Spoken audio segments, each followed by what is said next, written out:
wind. I farted, and he heard his name in my fart, and that was basically what did it for him. So your name sounds like a fart? Oh, your name does, because you heard your name in my fart. Oh. Fart Question, what the fuck? I have What is this dyslexia. shit? No, your name sounds like a fart. Your name No, you. Well, the word fart and crisp, they both have 4 letters. That's good enough for me. That's, I mean, So does the Matt, logic dickhead. checks out. My name is Matthew. Fart. Oh. That's funny how convenient that it goes from. Well, my name's Christopher. That's further away from fart. No, it's not. Yeah, but Sean has 4 letters. I hate it here. I hate it. What a throwback. Is your name really Christopher? It Yes. is, isn't it? Yeah. Yeah. That's right. That's right. Please don't ever fucking Jay, call me. you of all people are not allowed to talk about names. That's fair. I can, and I will. No, you can't. 'Cause my name is hidden. We all know Talk it. to you right It's now. not- You should No, say it. it's not. You should say it out loud while I'm streaming. No, I'm not gonna saying say it, bro. No, that is his own personal I'll say it. issue. You won't say it. No, You not won't say that. it. I knew someone would bite the bait. Do it, do it, do it. Tyler would bite the bait. No, I only know him from his fabled name. That only a certain amount of people know in this room. Yeah, my future store's name. Yeah. Oh, that too. But Gonna be. Oh no, it's 2? that was the Tagui, bro. Tagui. Oh no. It's not my real name. I know, but Gooey Gonzalez. Gonzalez, where the fuck do you think The I'm Mexican? Like what? Wow, hey, you just got access to like a whole host of words that you didn't have before, though, so that's kind of great. Yeah. Yeah, but like, hold on. Do we have any proof? Or you're just declaring it, you know? Like, Me being Mexican? No, so no, like, he yeah. didn't declare it. Someone foisted it upon him and outed his secret that he's Mexican. It just sounded Oh. like a catchy name. I'm Completely sorry. I didn't mean to equate it to Wow. a race or anything. It was just a name. Dude, Okay, sure. I didn't mean to use Gonzalez? the Mexican last name. Gonzalez, bro.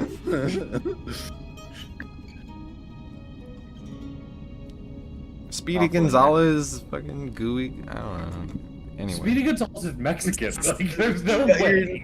that you're I gonna know, but say- the name just sounded catchy. It's not like, oh, I heard he's gooey, so let's make him Mexican and call him Gonzalez. That wasn't the I'm so confused. I'm conflicted in so many ways and appalled.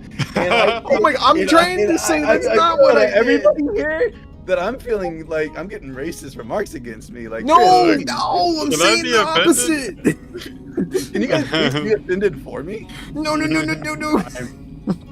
don't do that. Good for you because that's white savior complex. We can't do that either. I'm sorry. Yeah, we don't do that here. Yeah, that's a good call, actually. Yeah, except I'm also a little black, so I'm offended at Chris. Son of a calling me bitch, Mexican there it just is. So flippantly, you know. Yep, there it is. Fucking card again. There he goes. Oh, I haven't even played a card. I really wish I had a card. I'm gonna throw a card down. Are we his ready fucking- to get you demonetized on YouTube? Here we go, everybody. Oh no, he's gonna say it. Oh shit. He's pulling his 22 and you card. Oh no. It's 23 and me. What the Thank you. fuck? That's the joke. You fuck. But it wasn't funny. Oh my It was god. just like you were retarded. Last time on Dragon Ball Z. pour it out a little bit. See if it comes out in chunks. This is milk. you got the fucking milk over there, dude. You over there chunking, Tyler? Yeah, Fucking milk. our milk's fucking expired. Oh. That's just Pour it out, protein. let it waft in the house. God damn. Well, happy Saturday, everybody. Happy Saturday, happy Saturday. How are y'all doing? Yeah, doing great. You know, how you doing, Gooey? How you doing? God damn. I'm feeling pretty gooey. He's going. Thanks for not being racist. Bro. No problem. You know, I'm going to keep your surname out of it. You know, there's no Oh. reason to bring it into this conversation. I'm not gonna hear the end of that. I mean, this has just begun, Chris. I mean, we're still bringing up stuff from, what, 6 years ago? Yeah, I think yeah. you'll be okay.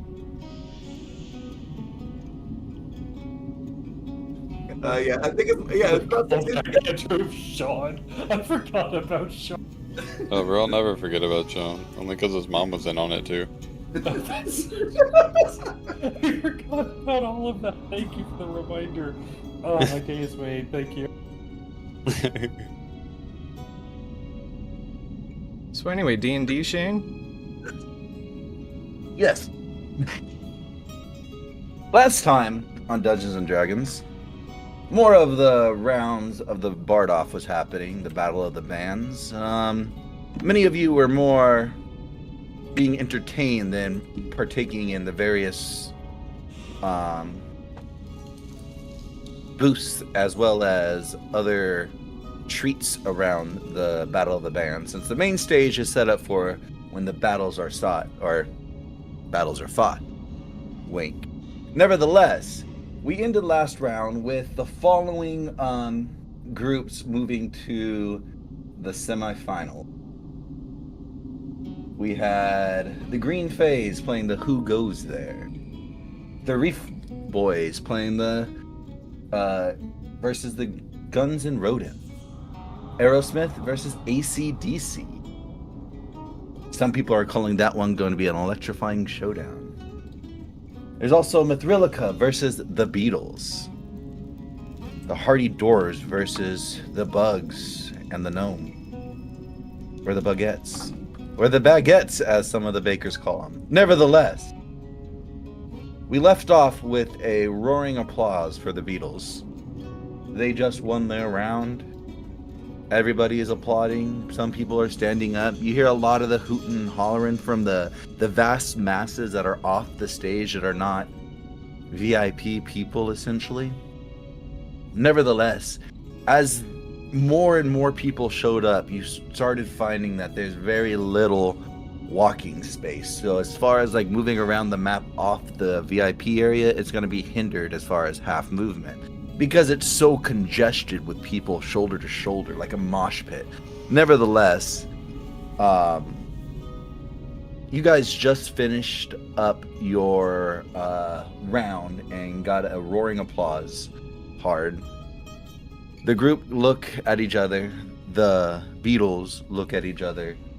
And as they look at each other, they look over at you. I think we deserve a break. Let's listen to our adversaries? What would you call them, Hard? You see John says to you.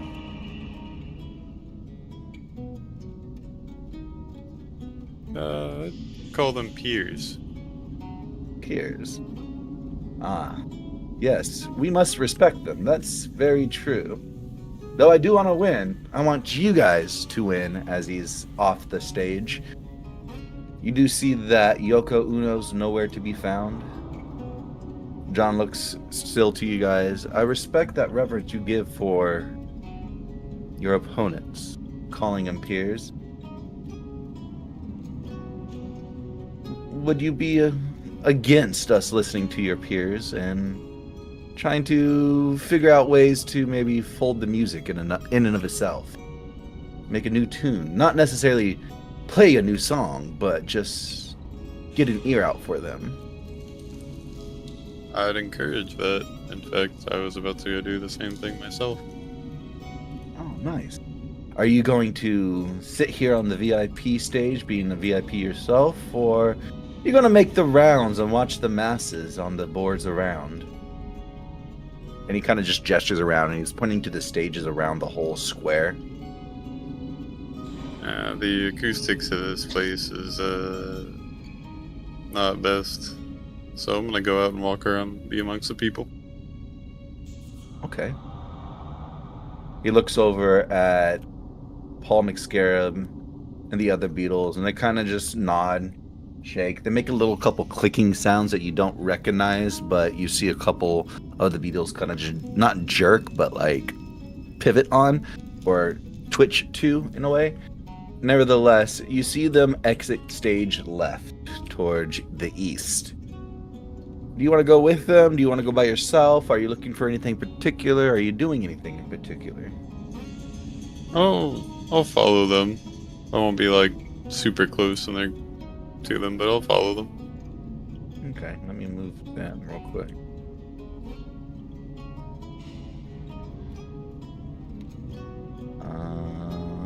Let's see.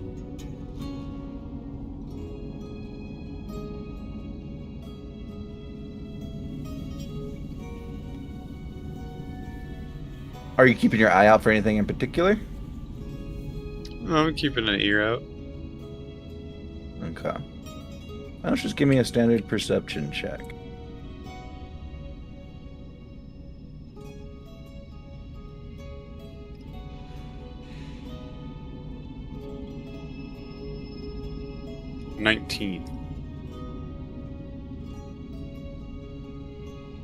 Okay, with a 19, as you're walking around, you're starting to notice a couple people are eyeing you. Not in like a leering way or anything, just a couple scant whispers and pointing in your direction. It's from the people of the masses, nobody that seems to be over pretentious. If anything, you might make this revelation or this feeling kind of like popularity.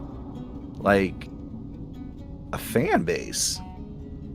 Even though you started off yesterday trying to sway many individuals to your stage to attract such an attention, such a following, it seems to be reverberating through the masses as where you walk, you see at least 4 or 5 heads watching you in the direction, and you don't feel, how do you say, on edge. You don't feel like it's malicious.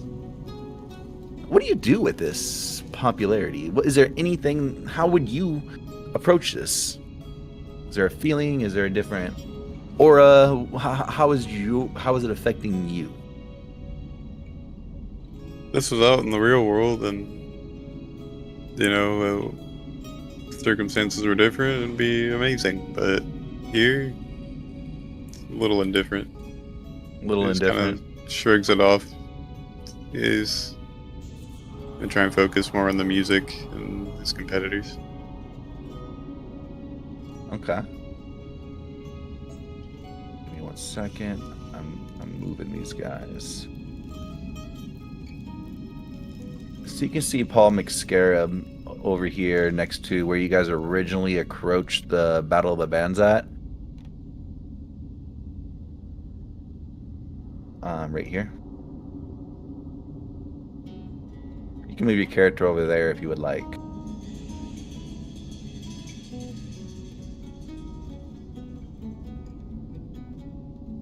You're following them, even though you're not following them too closely and not too far to really leave their eyesight, or rather them to leave your eyesight. You still don't catch the small conversation, the ticks and the crackles of the shells or the wings flickering or fluttering as they make their conversation through until they stop here on the outer edge of the masses. As you approach, you see them kind of sheepishly kind of turn.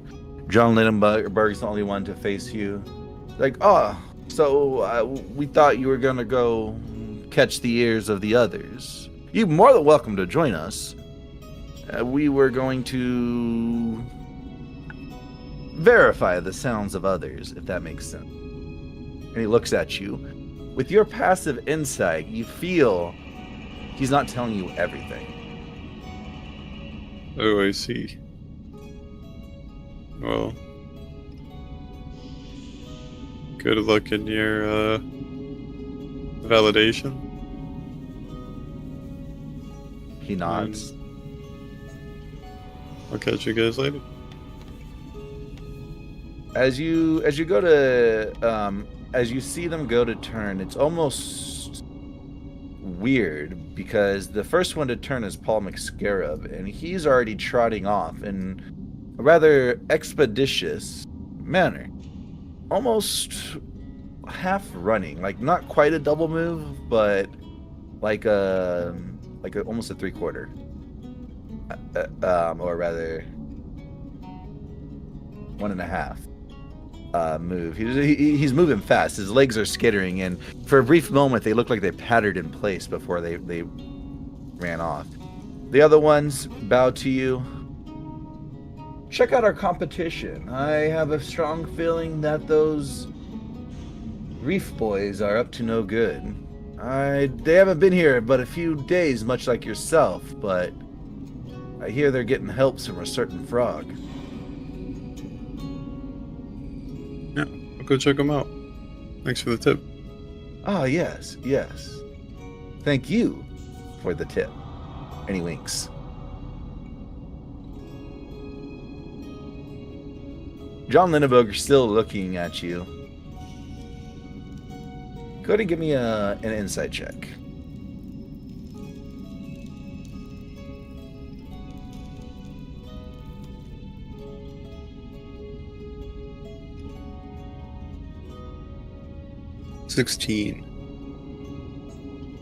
With the 16, even though he had that feeling that you saw earlier where he wasn't telling you everything, and his friends have left, as he looks at you, his face half shell, the other face almost like part chitin, part like congealed, like skin from it regrowing.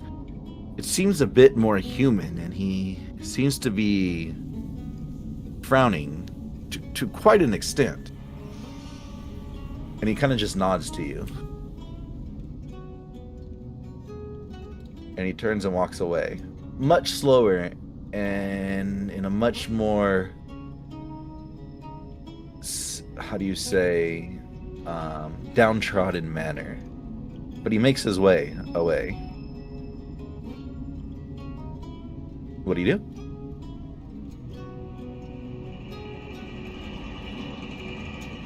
I go start walking towards the platform where the Reef Boys play. Okay.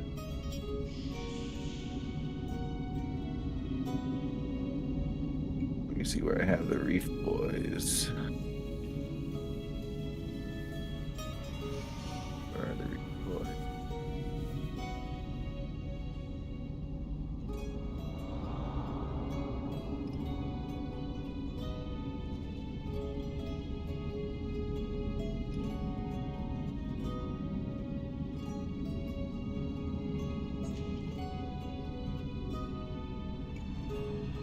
All right, so the Reef Boys are to the north of you.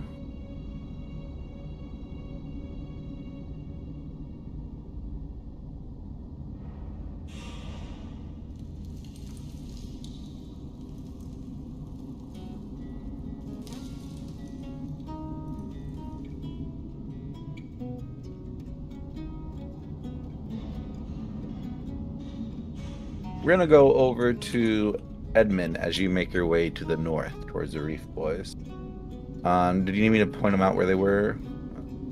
Right here, sorry. Yeah. Edmund, you're right Guessing it's all the platform. The merfolk, yeah. Yeah. Perfect. Edmund, you've been kind of stoically just taking in the whole atmosphere of everything, riding the back of the stage, listening and feeling the music off the hum of the wood, the fluctuations of the pounding of people on the table, the applause cacophonying off or I'm not sure if that's the right word, but kind of echoing off the wood. You're feeling the budge and the flow of people as they're walking on this wood. Even though this stage is quite well built from your point of view, it still holds a tremendous weight upon it. But the reason why you're able to notice these things are a little bit more weird. You're a growing lad. You're a growing red mage of Thay. You're a growing person, and as you grow, you find new things about your body, and this is one of the things you've figured out. As you've looked out across the masses, listened to all the surroundings, and kind of surveyed everything. Be disconnected for the moment, and then just re-entering that same moment. You find yourself more acute to some of the more humane senses, such as sight and hearing. That's giving you a plus inherent bonus of +1 on your perception. Right.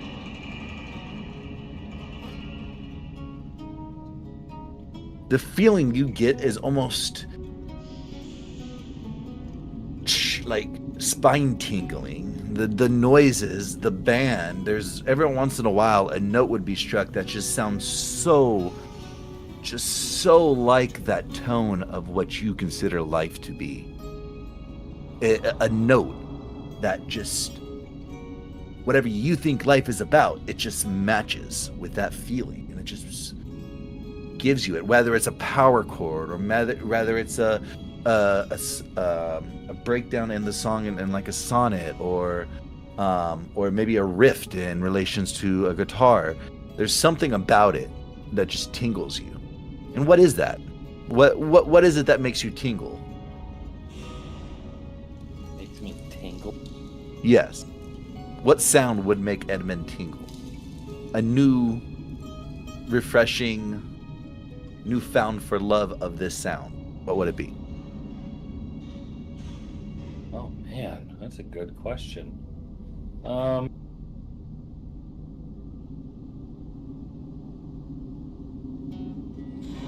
Damn, what a weird question. What sound makes you tingle? Well, I could think of a couple. I was about to say. But like, this is a rated PG room. We don't do things like that here. This is for good boys. Stroking my dick. I got lotion on my dick right now. Thank you. Stroking my So the best way You were to saying? kind of explain it, the best way to kind of explain how you're feeling is imagine being deaf all your life, and now you're hearing music for the first time. Okay. Probably just a drum beat then. I mean, something, primal and savage about it. It's almost instinctual. Just a good drum. And it's with this newfound love that you start noticing these changes. You knew things were coming. Nosferatu told you things were coming, and you took more than what was given. So to have such drastic changes affect you is not out of the norm for, I would say it's out of the norm for a regular person. But from the studies of the Red Mages, from the books, the Arcana books in the Grand Library of Thay, this isn't out of the ordinary. This is extraordinary, actually. This is beyond what you would expect from a vampire fledgling. What do you do? What do you mean, what do I do? You're sitting here at a fair, feeling very euphoric with this newfound sense of revelation, of vision, of hearing, of thoughts, of feelings, feeling invigorated after such a downtrodden, hard day of being blooded. What do you do? What does Edmund want to do genuinely right now? Oh my god, I'm gonna go completely counter this character. Holy shit. Were you not ready for this? No, I should have been. You'd think I would be a little more. No, you know what? What Edmund would do in this moment. So we've all seen Spider-Man 3 about how like Tobey Maguire, like he kind of like emos up, right? That's like his kind of like coming out thing. Yeah. Bully Maguire, hell yeah. So, but I think of a very particular scene where this boy dances. That's what Edmund's gonna do. Hell yeah. Hell yeah. Give me a performance check. Hell yeah. Dude, if I do so good on that, I'll give you advantage because you're feeling it. are you feeling it now, Mr. Crab?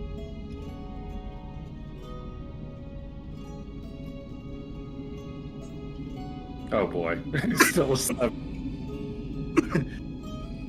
It's a 7. Yeah, it's a 4 plus 3. God, I rolled low. Perfect. No problem. So you're going into it, and You're feeling it, and despite what everybody else is looking at you, because you see all eyes are on you, it's on you for the wrong reason, out of character, mind you. But you just feel it. You're envisioning it. You're impassioning it. You start air humping. You're pulling so hard on the air hump with your fist. Your double fist are backwards with your arms full straight, almost like you're Naruto running in the middle of the thrust. Nevertheless, you keep on going on, and you just feel so enlightened. Do you keep jamming on? Do you keep dancing? Living in that moment? Stop? Why would I stop? Let's keep doing this. Okay. So you keep doing it. Everybody's looking at you, and you see a couple kids point. They start laughing, and then you see them come and start joining, and they all doing just raggedy tags, just weird ass fucking movements, flailing their arms, almost like mosh pit style, but not mosh pitting. Nevertheless, you got a couple of people following you in this movement. You feel invigorated. Whether these people, you like them or not, it's infectious what you're doing. We're going to go over to Jeva. Uh-oh. I have no idea where we left off.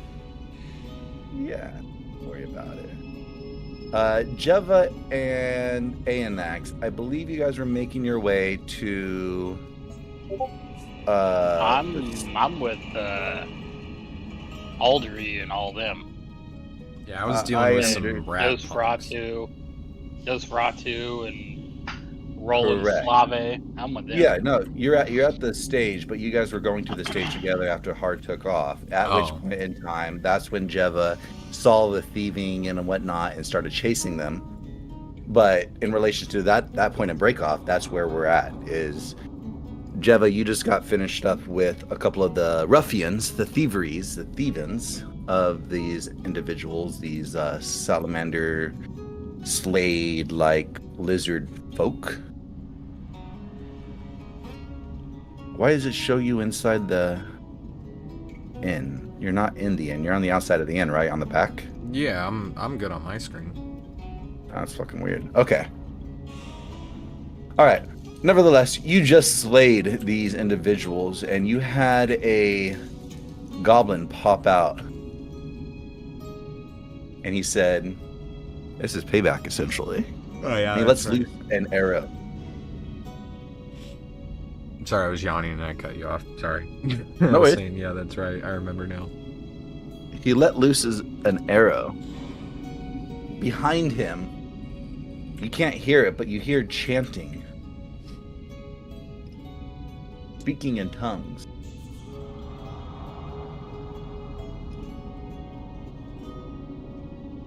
The arrow flies high above your head. You see him go to knock another one. If you let us spill blood, we'll let you live.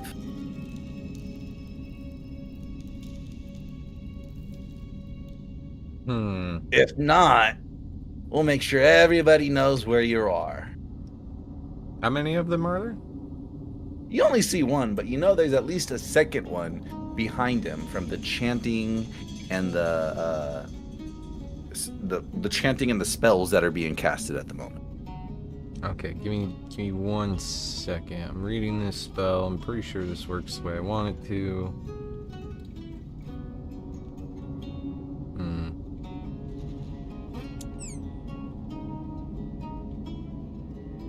God, that's so good. I gotta get something from my front door. Sorry, guys. No, so sounds good. That works.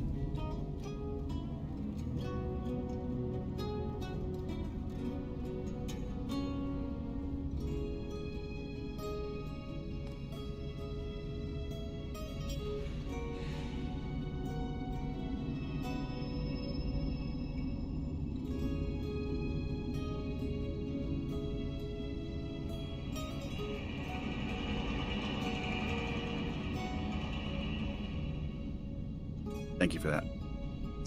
So what spell are you casting? Are you casting a spell? Yeah. Are you sure about that? Yeah, pretty sure. We're going to,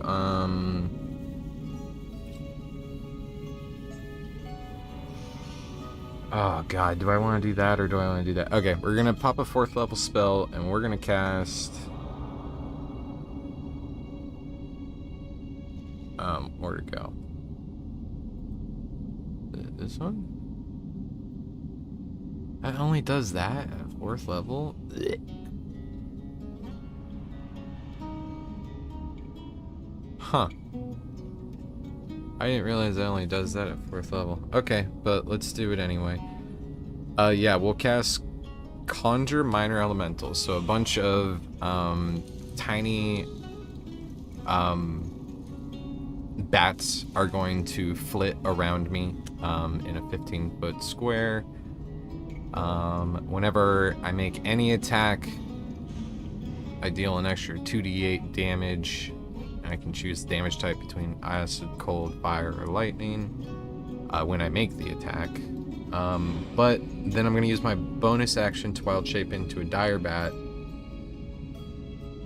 And let me see if I need to use a spell slot for that. I do not, so I'll use my last wild shape slot for that. And if you could give me flying, I would like to try and take cover at the top of Law's Law if I have enough movement speed, which I have 60. Let's see how high. I think I have enough movement speed. So you casted a spell for your standard. You Yep. use your bonus to wild shape, and then you have your moved. Okay, yeah, no Yep. problem. You have 60 move speed. Yeah. I believe that'd be enough. Let's find out. Yeah, and I looked at the bubble. I would like just make it at the tippy top. You have 60-foot move speed, right? Yeah. So that's 12 Yeah, tiles. Yeah, I mean, okay, yeah. So you're talking about like on the top. Okay. Yeah. Okay. Yeah, no, I'll allow. Go ahead and move yourself up there. Sick. Thank you very much. To confirm, you did not loot these goblins. I think I did last session. No, you did. I'm sorry. You didn't get a lot off the goblin. That's Okay, right. That's right. I rolled bad on my luck roll. I think that's gonna be it for my turn, but before I flew up, I'm just gonna say, how about you hit me with your best shot, and then I'll give you my answer. And I fly up there. Okay. And you break line of sight of them and all that? Yeah, I know I'm a dire bat, so I'm considered large. But if you're gracious for like half or 3/4 cover, that's kind of what I'm looking for. But I mean, you can pretty much go prone. I mean, just because you're a large bat doesn't mean you can't lie down on top of the roof and get full cover. oh, cool, thank you. Then yeah, I'd like to do that. Okay. Are you sure? Yeah. Okay, cool. So you mock them as you go up. Why don't you give me a persuasion check just for a mock? Good old mocking. Sure. I'm horrible at those, which makes it fun for roleplay. 15. You fucking puny bat and your electrifying fucking whatever those things are, we'll kill you all. Just you wait. We're gonna find you when you least expect it. You better pray that you have an alarm set every night. In fact, speaking of alarms, and it goes quiet for a brief moment, and you hear, "That was your cue." Oh, so I'm doing it now? Yes, now, you idiot. As you go prone, you hear a large, just massive alarm go off. Just meh, meh, meh. Just incessantly loud. Are you doing anything? Oh yeah, I'd like to fly down and shoot him. Okay.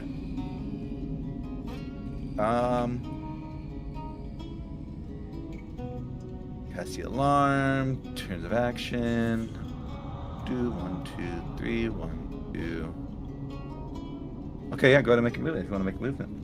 Okay. Where is that one? That one being The one with the alarm.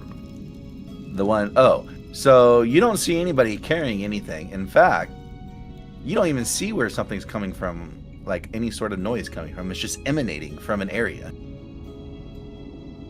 Okay. It's the alarm spell. Okay. Which one was the one that I would assume cast it because he was in? That would be the one behind him, the one with the 2 swords behind him. Okay. So I don't have enough movement to get where I want to be with this. For him, I want it to be. Okay, so I gotta get within that. Let me see if that is within range. Thank you, appreciate that. Looks like it's. Oh, fuck. Ugh, it's not enough. It's not enough. Yeah, because there's a thing. There's a Yeah, it does that one thing, right? Yeah, there's that one thing with the caveat with the spell that I casted and the way it's written, but I have to be within a certain feat for it, so that kind of fucking sucks. So hopefully I can do that next go. But yeah, I will fly to right about here, which is definitely within the bubble, so I should be okay. And then how far is he now? Yeah, I think I'm okay because the range on this spell is not very far, or is very far. My bad. Yeah, okay, it's 60 feet. So I'll shoot him with a Starry Wisp. Yeah. If it does hit, he can't go invisible until the end of my next turn. It fucking whizzes right past him.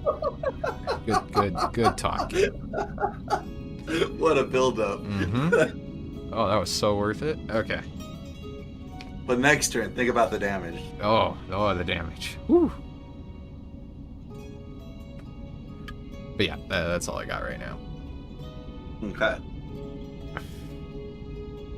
You see this guy just turn and say, "Run! You won't." Where'd he go? What the fuck? He just disappeared. Hold on 1 second. Oh, he's there for me. I see him. Yeah, he dropped like 5 squares because of the angle of my camera. That was my bad. Sorry. Oh, you're good. He turns like, "All right, now's the time we better run." And he raises his arrows and he points it at you, and he looses it. What's your AC in wild shape? Is it 18? Yeah. It glances your left shoulder. You feel it slightly cut your skin for only 6 points of damage. Okay. Is there anything sus about that arrow or anything like that? No, you don't have a saving throw or anything. Hit and run urban tactics, go! And he runs to the door. And he opens it. God, I almost want to let that guy live. He's funny. You see this person look up. And as she looks up, she looks at you, she winks, and she disappears.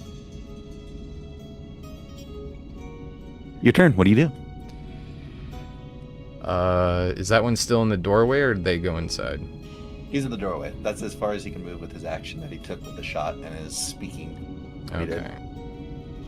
We're gonna go within 15 feet of this guy. That does not look like 15 feet. Here we go. Okay, I have enough movement for it for sure, because I could get up in his grill if I wanted, I believe. So I think that's about it. Alright, I'm gonna try and hit this guy with a Starry Wisp. That alarm is still blaring, going off behind you, just FYI. Yeah. 15? 15 does hit. Fuck yeah. Thanks to the ability, and whenever he's in 15 feet of me, or not my ability, the spell that I have up. Oh, I gotta roll a con save before I fucking commit to the damage I'm about to roll. Concentration save. Good catch, thank you. I'm good. I just need to roll higher than a 1. And then... Yep, so we're gonna go ahead and do, lightning damage. So it's gonna be 2d8 plus the 2d8 lightning. So the first 2d8 are radiant, and this is a cantrip. He cannot turn invisible for until the end of my next turn. And he takes 21 points of damage. You hear him let out a gasp. Ah! I'm wounded! And he falls over. He goes limp. Can I do an insight check? Sure. Did that... I want to know if that seemed performative. Oh god, I'm actually good at those. 20? Alright. You feel like he's dead. Okay. Alright. I think I have a little bit of movement left. So I'm just going to go where I last saw the other guy. And I'm going to... Oh, go ahead. Yeah. How much movement would you have? 'Cause So I moved to right about... here, let me put me where I was. So I was about here. And then I shot and missed. And then it was my turn again. And then I moved down here. So I was thinking I had maybe 3-4 tiles left.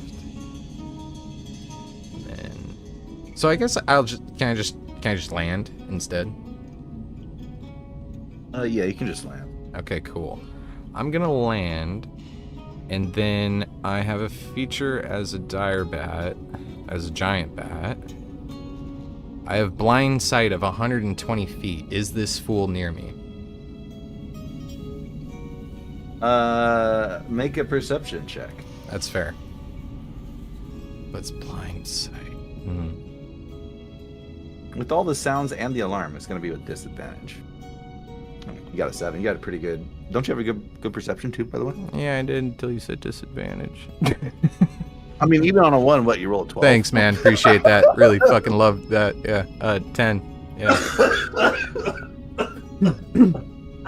I did not call that. Yeah, you can't write this shit, you know.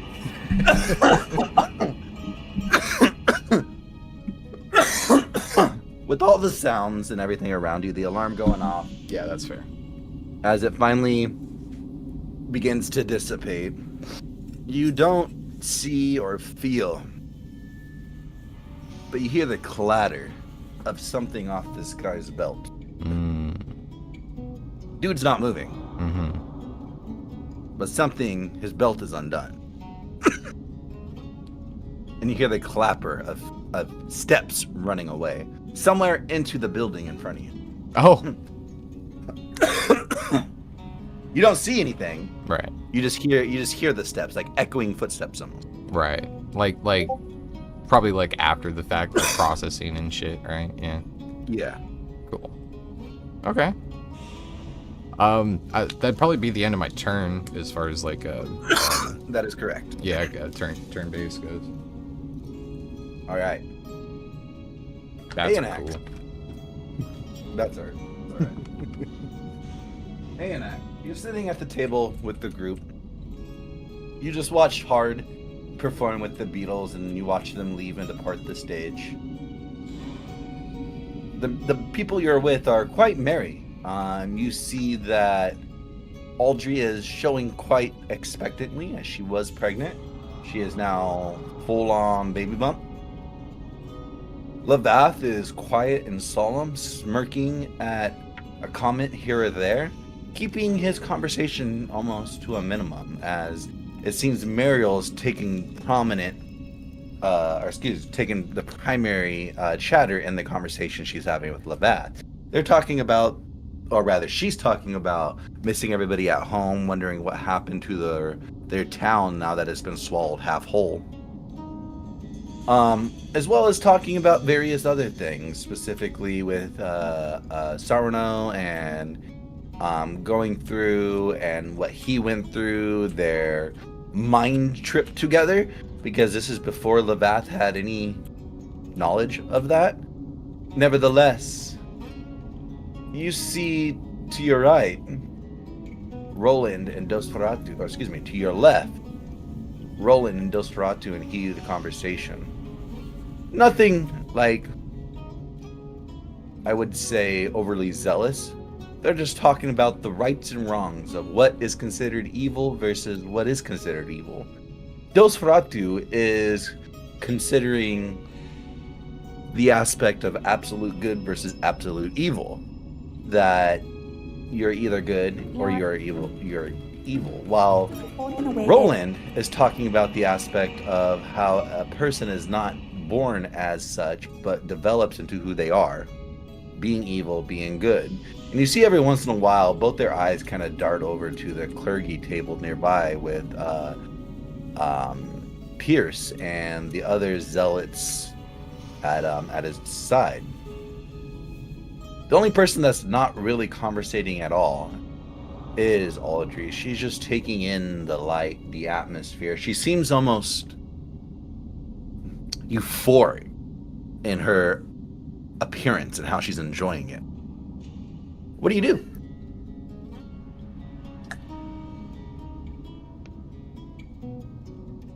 I'm gonna continue to listen in on their little chat about good and evil. Because Annox are curious.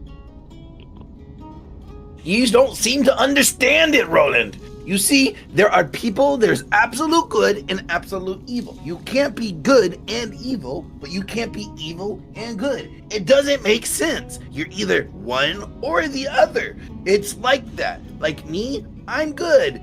I have things that make people think are evil, but in reality, it's not that clear. It's not. It's everybody's living. I'm doing good. I want to do good. And therefore, the actions that I'm taking are good because what I'm doing is going to be better than what it is that I'm taking from. And therefore, it is inherently good. Roland looks over at him. Did you just not hear what you said? You did evil in the good. So that would not make you inherently good based on your assumption. I'm saying what you're saying, but in a different way, in the correct manner.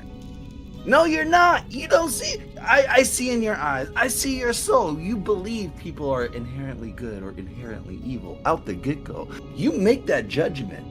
He kind of puts his hand on the table. Tell me you don't. You see him kind of look over. And he sees you, Anax. Dosferatu, that is, sees you. Oh, yes. Take him. You've barely known him. I mean, you know him around the town, but you've had recent conversations with him. So, in essence, tell me, do you think Anax is good or is he bad? You see Roland kind of take a step back. Well, to answer that question, I gotta judge what his actions or what his actions have been. Tell me, Anax. Tell me, what is something good you have done? What is something evil you have done? Have you done either or? Have you killed with malice intent? Have you killed for your god? I've done many things that I'm proud of, and I've done many things I'm not proud of. So are you in your head good or evil? I think I'm neither. Neither?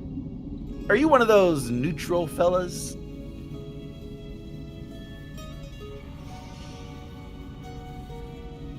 I'm more of a... I consider myself a...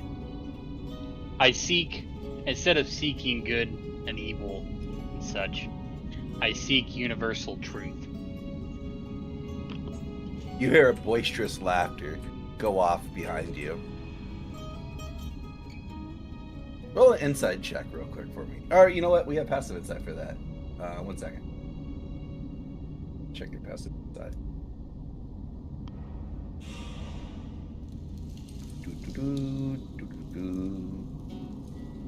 For your passive insight, I have...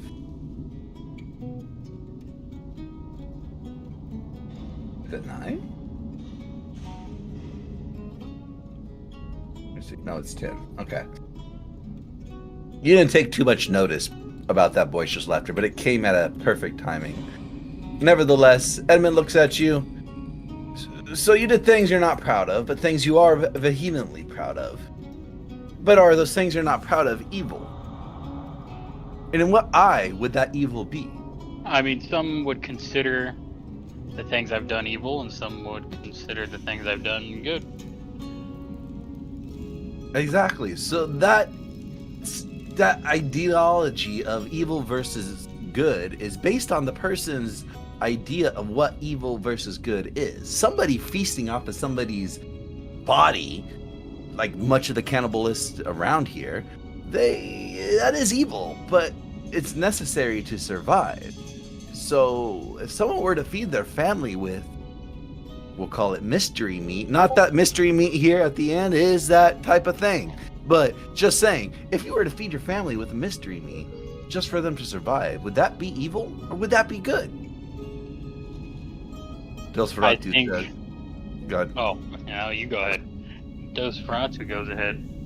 Dosferatu goes to say, well, Yes, but what is their view of good versus evil versus what life, good and evil, is about? Roland counters with, exactly. It is their choice to determine what their life means and what that good and evil is in their eyes. So to determine vehemently that people are undoubtedly evil or good is wrong. I believe they grow to become that. And then, even then, the eyes of the beholder, that judgment of evil versus good is on there. Is it evil for everybody to be stuck inside this giant monstrosity being? Roland continues, and he's a bit more heated. Yes. Is it good? No. But it a lot of people are alive. Probably a lot more than would be out there. You come from outside, and he kind of points to you, A and X. What do you have to say on this matter? Do people grow to be evil or good? Are they evil and good? Is there a distinct determination between what is evil and what is good? Based on what? And whose judgment? Your God?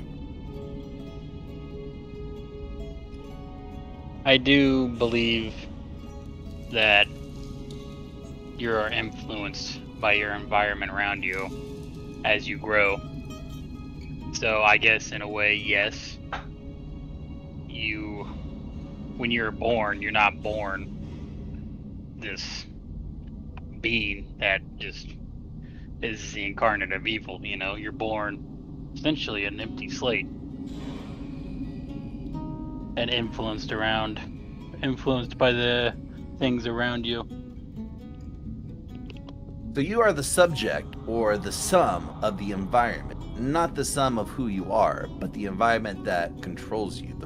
Not controls you, but you grow into. Essentially, yeah. Would you also say what someone would see as evil is good and what someone would see as good is evil? Yeah. And is there a definitive yes or no on either side? For example, Blaine, this village that the church told you to go slay because they're your enemies of your God and stuff, right? You think of this village as an evil village if they're desecrating your God, stuff like that, but slaying the young children of the village and the women of the village that had no... Is that evil? Or would that be good? Because your God said so. Is it up to the God then to determine? You see Dosferatu turn and say, does your God determine what is good and evil? If your God told you to strike down that kid you halved and saved yesterday, would you? That's the thing. How many people have actually spoke to their God? Have you? Do you have a God? You hear another laughter go up. It's quite boisterous, overtaking all the other sounds around you. You can't help but turn your head, and you see Pierce with the biggest open-mouthed laughter happening. You can almost make that his eyes are on you, but it seems like maybe they're not. Maybe they're looking something a little bit to your side, maybe somewhere else.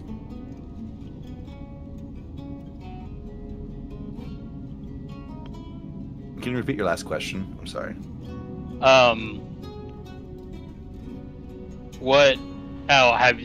If he has a God and if he's spoken to his God. And I'm gonna add that usually people saying that they've spoke to their God and stuff, a lot of the times is false. And by the word of the God, quote unquote, is always told by someone else, by a prophet. But their word of their God, they're just, how do you say, they're interpreting God's words in their own words. You see what I'm saying? So a prophet may not be a prophet at all, but an imposter, just spreading his own agenda, and I'm gonna look at Pierce. Okay, give me a perception check.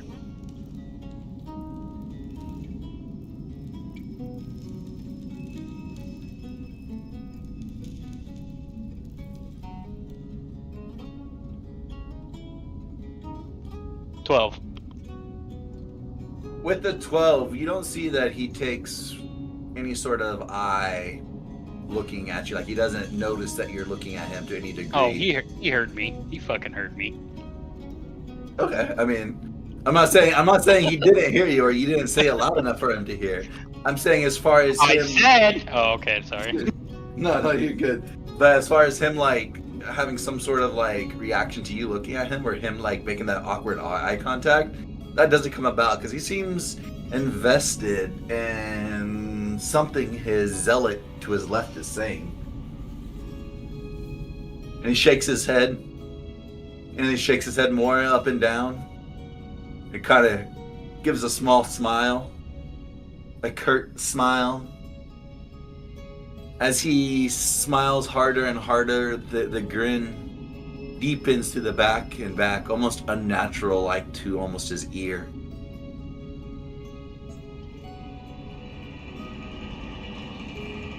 Yes. I have not spoken to any god, Dosferatu says. I did one time speak to a vampiric mage of some power who thought he was a god due to that. He was struck down some many years later, but that was centuries ago. As far as people talk, they say Pierce does. I mean, I don't know many people that talk to their gods. Do you talk to your god, ANX? How do you receive their understanding, their devotion, their words, if you would? Well, this might be upsetting, but I've talked to my god plenty of times, but it seems like it's fallen on deaf ears. So are you forsaken? Perhaps. So then how do you determine what is good and what is not? Are you inherently good at this point in time with all of your actions leading to this moment, to this conversation, to this idea of which you are? Are you good? I try to be, but I don't know.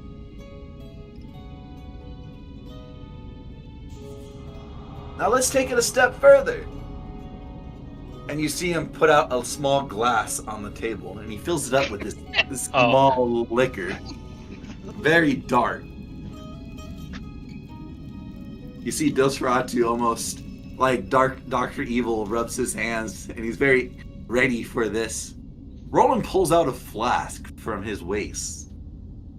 It's no bigger than I would say like a medium-sized perfume bottle.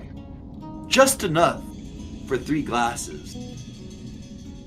And he pours it out evenly on his first shot across the board for all 3 glasses, not spilling a single drop. He grabs it and he raises it to toast. Do you follow suit?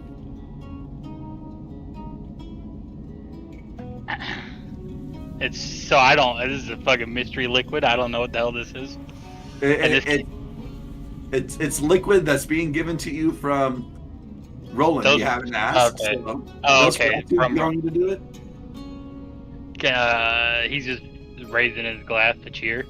Yeah, he's gonna cheer and throw it back. That's the expectation.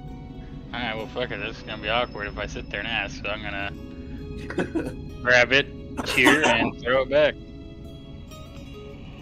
Nosferatu does too. So does Roland. Give me a Constitution saving throw.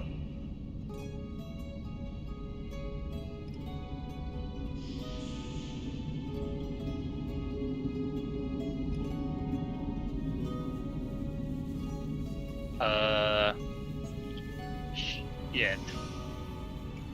18. Okay. 17. My bad. Bad math.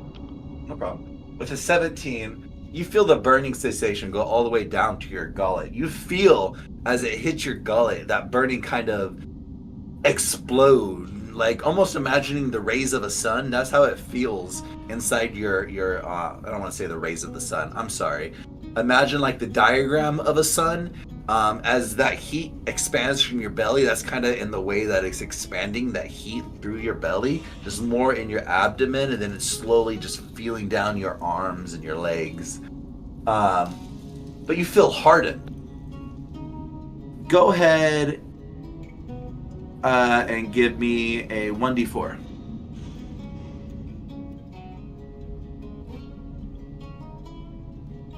Flat. Do I add anything to it? Numbers flat 1d4. 3. You gain 3 permanent hit points. Oh, fuck. Okay. Hell yeah. You just drank the Hardyman's whiskey. As everybody sits there and not salivates over the stinging sensation, that cinnamon almost red heat taste going through your body, he looks up at you. What if your god is evil? What if your god's idea is evil? And they're parading as a good god. How would you know? How would anybody know? I guess you kind of don't. You kind of hope that what you're doing is for actually good. Because in all honesty, I mean, as much as I feel like my god Paylor has helped, and I've seen people get helped by Paylor, but then again, who knows? I've also done atrocious things in his name as well. You hear another laughter go off. One time, 2 times became noticeable. 3 times is almost too much of a coincidence. Nevertheless, the source of that laughter after your statement comes from the one and only Pierce. Roland looks at you. So if there's no evil and there's no good, is there just this? Is everything just neutral in the choices you make? Change it for good or bad?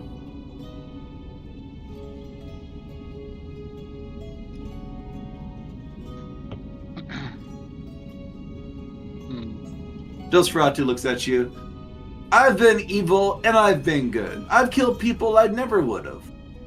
I never meant to. This disease I'm afflicted with is something not easily dealt with, but can be easily dealt with if you find yourself in Friend's Embrace, find yourself in things you've built. That's why I'm here. Roland, you've helped me over the many years, given me some blood here and there, and due to that, it showed me the gracious way that you humans can be. You humanoids, and he kind of just gestures around the table. Lavath and Muriel, deep in conversation, kind of halfway glances over and looks at them before they turn to their conversation, completely negligent to what's being discussed by you guys, despite the extremisms being spoken. You guys have what you believe is evil and good, and abide by these interpretations given to you by your gods, by your thoughts, by your feelings, by your environment. There is no set evil and good. That means people can't be born evil or good. I understand now. That doesn't make it right. Even though they're not born evil and good, there's always something evil in somebody's heart. There's always something that will drive them to do something undeniably evil. Everybody has that trigger. No matter how good you are, how evil you are, whether it be pride, whether it be gluttony, whatever it is. There is something evil in every single one of us. You can't deny me that fact. Indeed. But I also think that overcoming that evil as well, I think that is a good definition for good.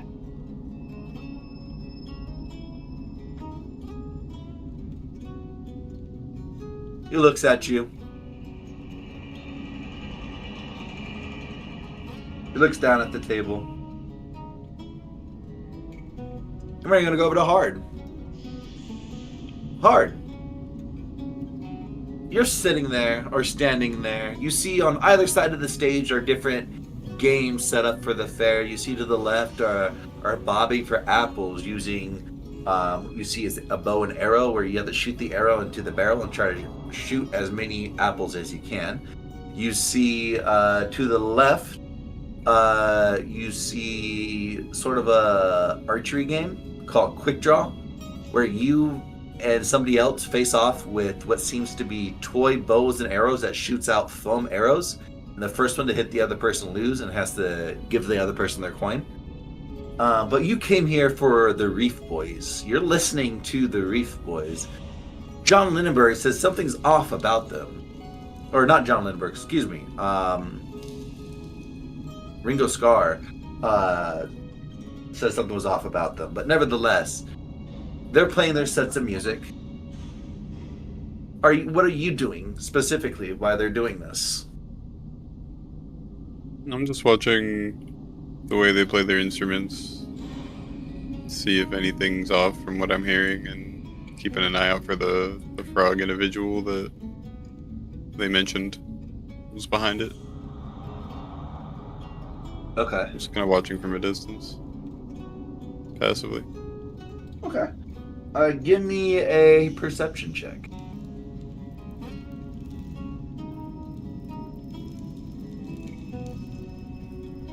29. Oh, damn. You asked. Okay. Well, with the 29, you're sitting there, you're listening to 1, 2, 3 of their songs. You start hearing a couple of the songs go on repeat in relation to what they're practicing. Something strikes you quite odd.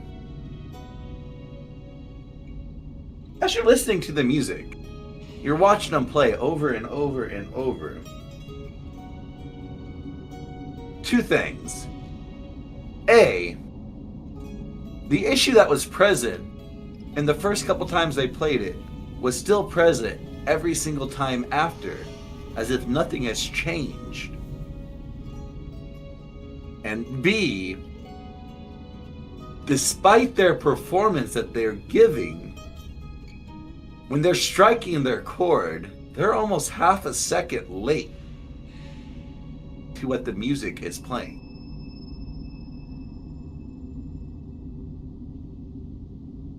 Sorry, repeat that last part. When they strike their chord or hit their beat, hit their drum, hit their mark, singing their song, they're almost half a second late. Like, imagine getting like a small, like you're watching Netflix with subtitles and you hear them say it, but the subtitles are like half a second later from what they're actually saying. I hate that shit. That's essentially what's happening here with the Reef Boys.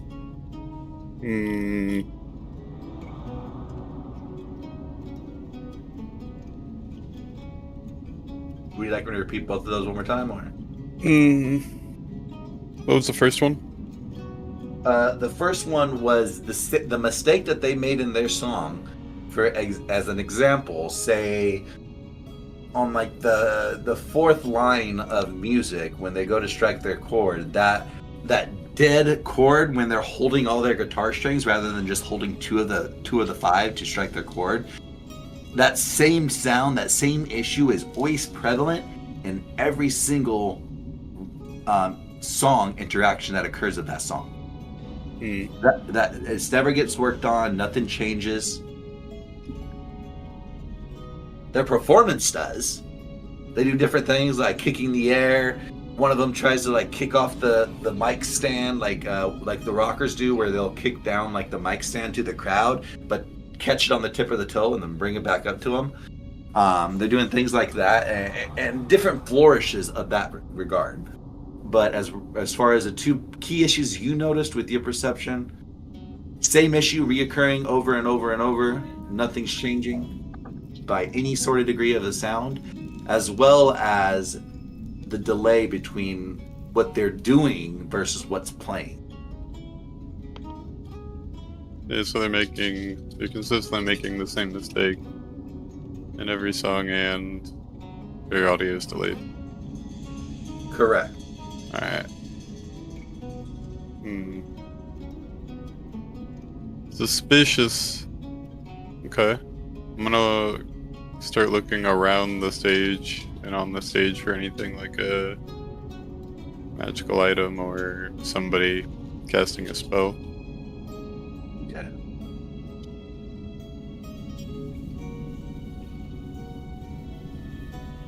Give me an investigation check. I don't know how to do that.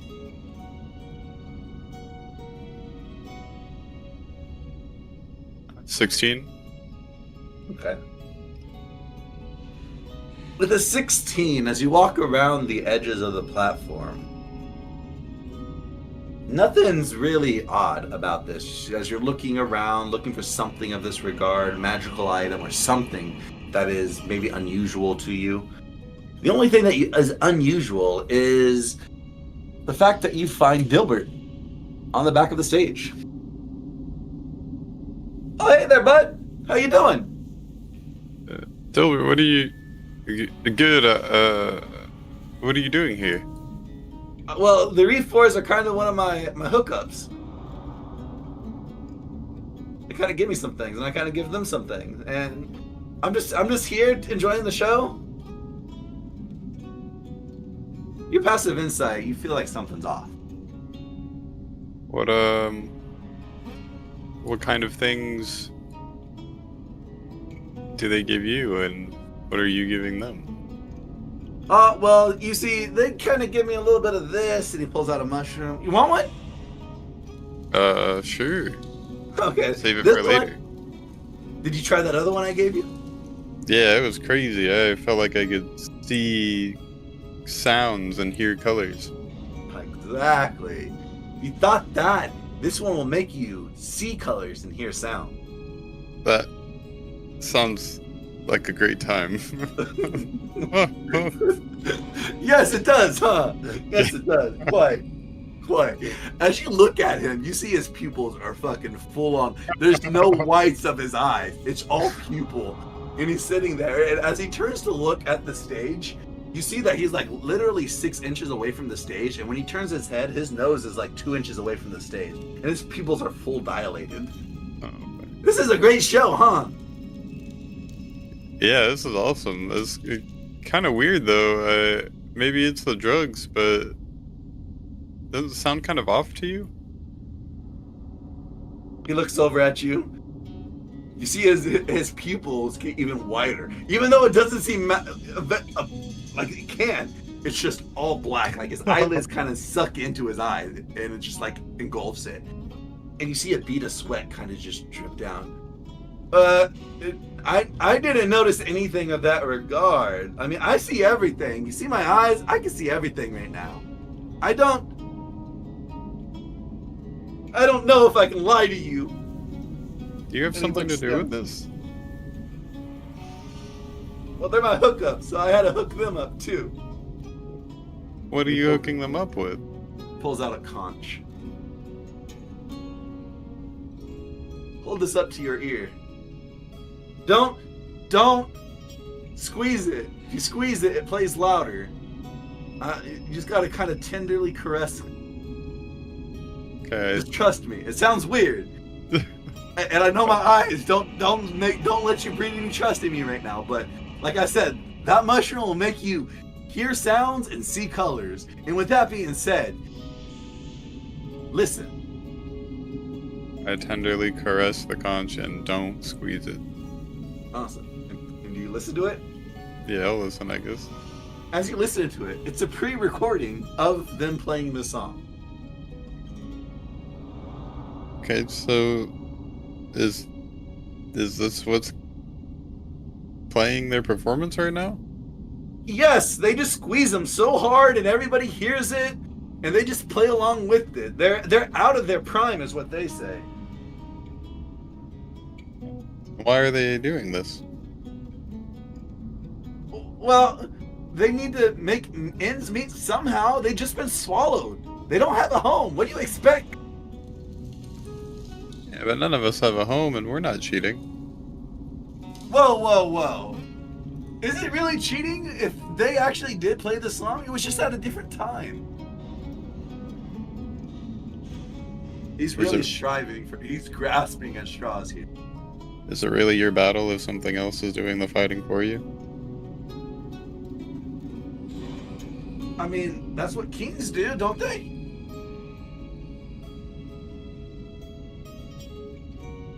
Sometimes. Please don't tell him I told you. Please don't tell him I told you. They're called the Reefer Boys for a reason. And like, they grow some mean mushroom. Of course, they don't have them right now. They gotta grow. It's only been like 7 days. They got some little fledgling ones that they gave me a little bite of. You can have one if you want one of those too. They're little baby ones, little itty bitty things. When you the pack a wallop though, let me tell you what. I won't tell them. Is it okay if I keep this conch? This music's kind of slaps. He looks down. He looks up. Yeah, let me see what song that is. Hold on. And he kind of grabs it and he listens to it. Okay, yeah, this is not one that they're going to be using in the battle. It's okay. Okay. Well, while you're here, you want to you see him immediately go like full Indian style, sit down, and he pulls out this little pan and starts rolling. You want to burn a little bit of this? I gotta stay sharp for the performance, but I'll definitely hit you back up after the tournament. This will definitely help with your cognitive powers, my friend. Oh, I don't need help, but thank you. You play on pure skill. I like it. Yeah, I do it for the love of the game. Love of the game. He looks at you. Well, are you doing anything else back here? Just admiring the sound, and then I wanted to see what their equipment setup looked like, and found you. Ah, yes, me. I am here. They do have some cool equipment up there. They make all their equipment and instruments. They actually are playing instruments up there. It's just not very loud. As these, anyway. But, yeah, if you want to stick around for a couple more things, I heard they're going to be throwing things off the stage, too. I'm not sure what those things are, if it's going to be people, if it's going to be goodies, if it's going to be themselves. I'm kind of worried about how they phrased it, but they said they have a surprise for everybody. Oh, interesting. I think I'll stand off to the side over there. I think that's where the best acoustics are. Okay. Well, I'm going to be over here. If you see smoke behind the stage, it's not a fire, it's me. There is a fire way to the west, though. You got to watch out. Or, excuse me, way to the, East? North. North. Hold on. It's a church. No, you're correct. East. I'm sorry, I got myself turned around on the map. Way to the east. And all that smoke's not me. You don't want to inhale that smoke. This smoke is good smoke. Okay. No smoke mushroom. You know what? If I see smoke, no, I didn't. How about that? I like that. That's what I say when I don't know why that guy keeps coming to me and saying I'm part of the mercenary guild. I've never been there. And he keeps saying that I've been hired to put out the fires. He doesn't know I like to make fire. Oh. Did you guys say anything about me to them? No, I didn't. No, you're not really a good person to deal with if you're on everybody's radar, you know? So... Yeah, why would I draw more attention to myself by getting more people involved, you know? Exactly. But alright, well, I'm gonna enjoy this. If you sure you don't want to have a little bit of this, and he's already done rolling, And he's just holding it out gingerly. No, I couldn't. I'm kind of doing a guest spot in a different band, so I don't want to mess with my chances in any way. I don't know how they feel about this stuff, you know. Gotcha. You're gonna wear that mask? Are you wearing that mask right now? Out of character, I ask. Which mask? The Beatles gave you a mask that was half made from John McScarab's John Lindenberg face. It got shut off, so he gave you the mask that had half of his face. Oh fuck! I don't remember receiving that, but yeah. If I were during the performance, then no, I won't have it on right now. But if I didn't, then yeah, I'd be wearing it. Okay. I don't recall you ever putting it on. I think it was something that, like, he gave you as a gift in in the bar, and it wasn't like a big ordeal. It was just something to make you look more like a Beatle. But in relation to you putting it on, you never made mention of it. But he wants to know. Dilbert wants to know if you're gonna put on the mask. Yeah, probably at some point. You got to put on that mask and be a Beatle if you want to win this thing. And you see his eyes that were like fully dilated with his pupils all the way up immediately go to pinpoint, like he's dialed in. Anyway, have a nice day. Bye, Dilbert. Bye. He's still holding out the joint, trying to, just waiting for you to see if you turn around. Give it a second set. Do you turn around? I'll give it a one more look back and then walk away. Okay. Give me a perception check.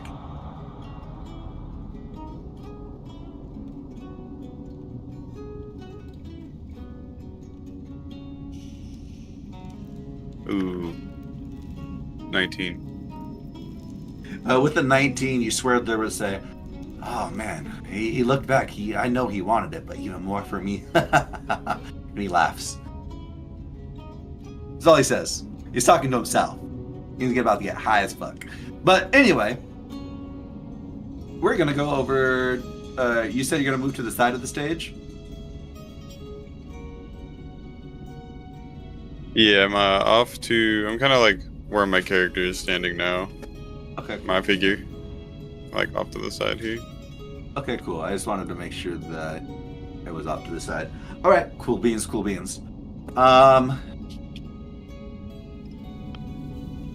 Fantastic. Give me 1 second here.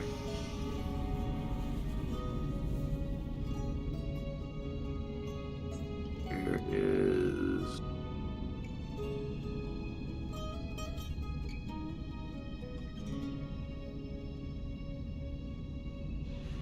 Okay, cool. Edmund, you're having a nice jiggy with it. Give me another performance check. You feel your joints getting loosey-goosey. You're feeling nimble. You're feeling spry. Much more spry than you have in a long time. 19. And boy, are you work that fucking shove it pivot. You're fucking air humping like Toby Maguire. You're Tommy Maguire. Nevertheless, God damn it, I hate you. do you do anything else different? Or are you still basking with this crowd that you have created of dancing people? As the kids have got their parents to dance, the parents have got their spouses to dance, the spouses have got their sisters to dance, XYZ, and that was become like a big dance party on the south side of the stage. No, I'm gonna keep dancing. I got this going. I'm just getting started, you know. Okay.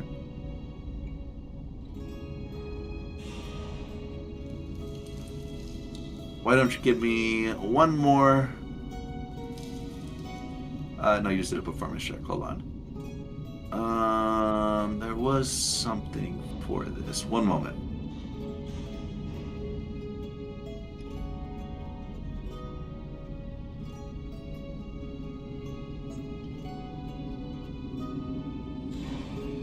Give me a perception check.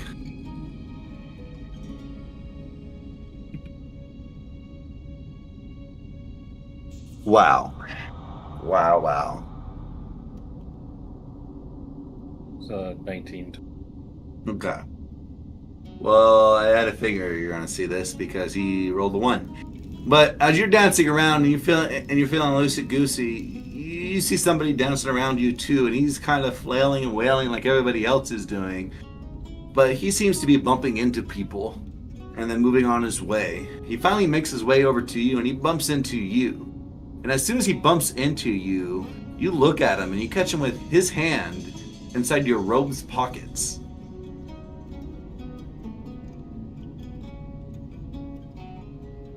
Well, that seems like a bad idea for. Yeah, no, my bad, friend. I wasn't trying to do anything. It's just, I'm feeling this music. Do you feel this emotion in the air? I'm gonna go ahead and blind him. What? Okay, is that a wisdom saving throw? It's a Constitution saving throw.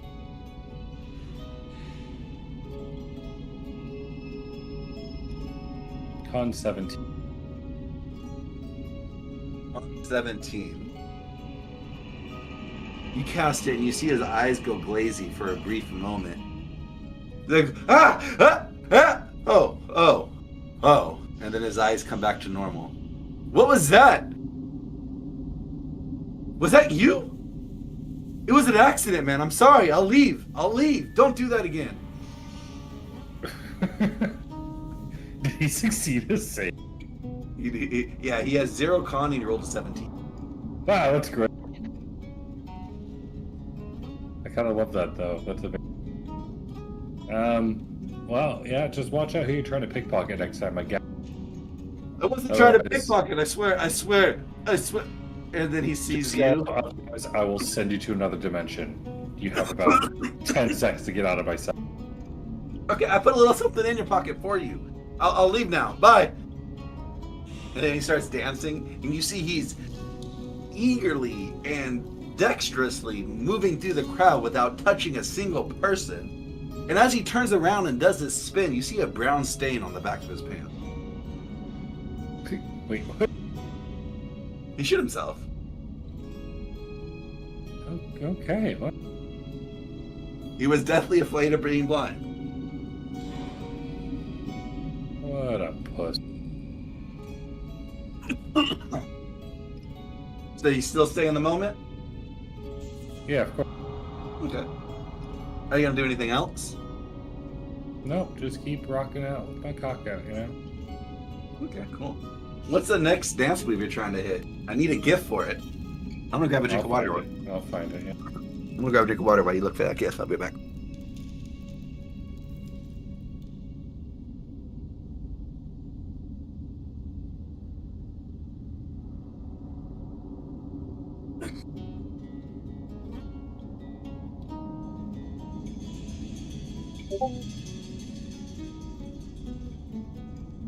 There you go. Dropped it in jet.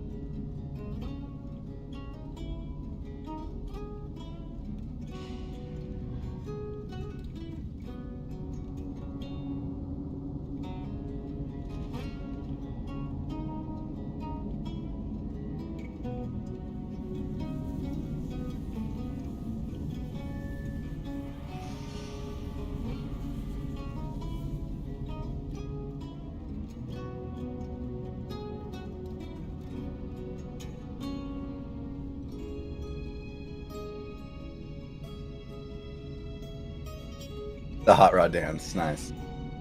Yes, sir. Okay. We're gonna go over to Jeva then. Jeva, you just fell to the ground, ending your turn. You heard the fleeting footsteps off the pavement inside the houses, the abodes of in front of you, the door wide open. What are you doing on the ground?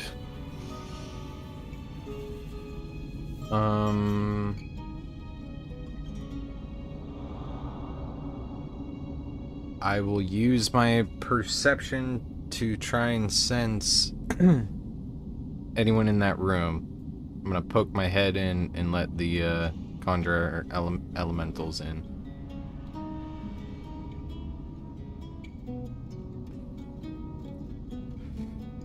Okay. Give me a perception check. 25. Awesome. With a 25, you realize this is the most worthless store in the whole area. As you poke your head in and you look to the south, you see that it's just an open wall. As far as hearing anything, you don't hear the footsteps. You hear footsteps outside the wall in the walkway over yonder, i.e. over here. He went and in. all the commotion. He went inside though, right? Yes. So you heard the footsteps in here. You heard the click clack right here, right Okay. where that marker was. So you're gonna hate what I'm about to say next, and that's totally fine. The way echolocation works, if he's in this room, I should be able to see him. I'm gonna click with my mouth. I know you click with your mouth as a bat. Yeah. But is like that a trait? Is that a feature? Echolocation? Well, it's blind sight for 120 feet, so like I don't need to rely on vision, so invisibility shouldn't matter.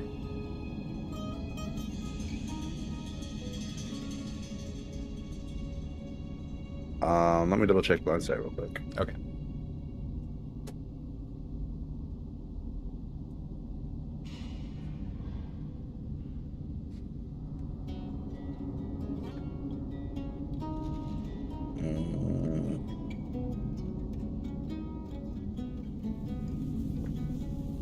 I mean, unless I'm confusing blind sense with blind sight, but I thought they were a little synonymous, but I also didn't look it up. Blind fight is you can be blinded within 10 feet of your range. You don't take penalties to not being able to see. Blind sense is like dark vision, but you can't see shit or something.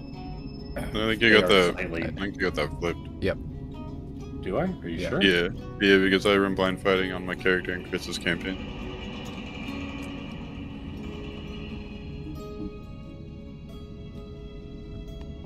Okay.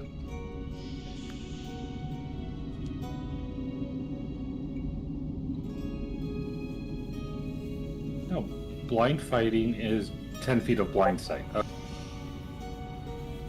That's literally what the rule. So they're the same thing, but Well, what was blind sight versus blind sense? I don't know what blind sense is, but I was saying I know blind sight. I think that's the 3.5 thing because it sounds like something like because there was life sense before. oh, Weird. like you sense the aura of someone, you know? Yeah, it was so you could spot undead or not undead. Oh, interesting. It was That's actually- kind of cool. It was super useful, yeah. It gave you a lot of different stuff too. It was better because like, if something was digging, you could see it. So you could see through objects too with life sense because you would just see like the glowy soul kind of thing. It was actually wall really hack. cool. It was like a super powered like ability. You know, like everything else in 3.5.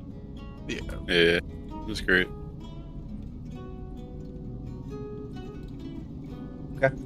So you have blind sense with your bat, correct? Yep. Well, blind How far sight. is it? 120 feet.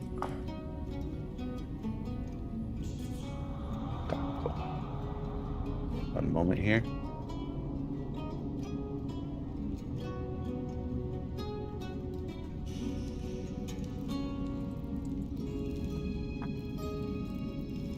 She is right here. Oh, wait, She she's sends her in that area. Oh, so she tried to juke me is what I'm getting. Yep, which was what made this store the most useless store in the world. There's no wall there. They just You went to the know, door, made it right. I did not clock that the first time you said it. I'm just now realizing there's no fucking wall there. I am so stupid. You just told me that and it did not register. I thought you were just talking about the wall I was staring at directly in front of me when poking my head in. Okay. Oh no, it's the wall to the right. Gotcha. So walk in, walk out, little like a open garage door type of situation. Okay. Nevertheless, You sensor it right there. All That's right. where. I'm assuming I'm 15 feet away. Oh no, I gotta get closer. All right, I'm gonna get a little bit closer, so I'm 15 feet away from her, and I'm gonna try and shoot her with a starry wisp.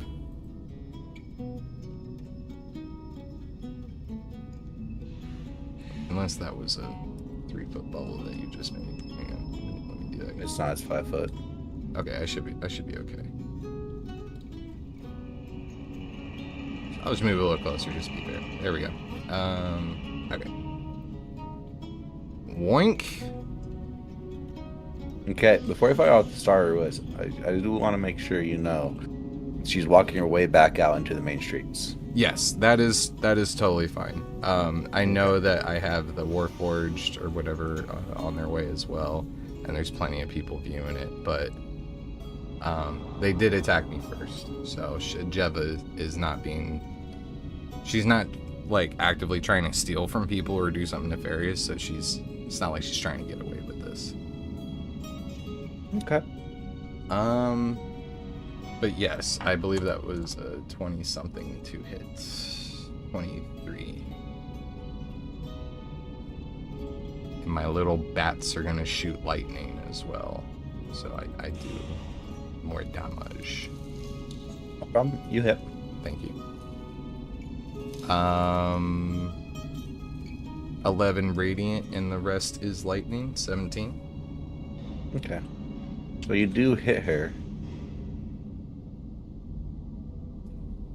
She's not dead though. She is badly wounded, badly injured. Okay. Due to Starry Wisp, it emits a dim light in a 10-foot radius, and they cannot benefit from invisible condition. Oh, okay, I have not been phrasing that correctly. I thought they couldn't go invisible. It just puts a silhouette around them like fairy fire. Okay. Yeah. Cool. My bad. That's it for... Well, I'm gonna fly straight up, so let me see how much movement that actually costed me, so I know how much I got left. I was here. I took a 5, put my head in, come over here. So that's 25 feet. I go over here. I got up in her grill. That's another 15. So that's 40 feet. I'm gonna go 20 feet up in the air. Okay. And that's it. All right. You see as she takes this hit and her outline become dimmed. You see almost immediately as that happens, she drops the invisibility so that she kind of gives off a glow. And she runs full sprint into the massive, "Help! Help! It's that Jeva person! She's on a murderous rampage! Everyone run!" And he points at the bat. I just, I screech menacingly and intimidatingly. Like as if I'm like I'm getting into this. I like being a menace to society type thing.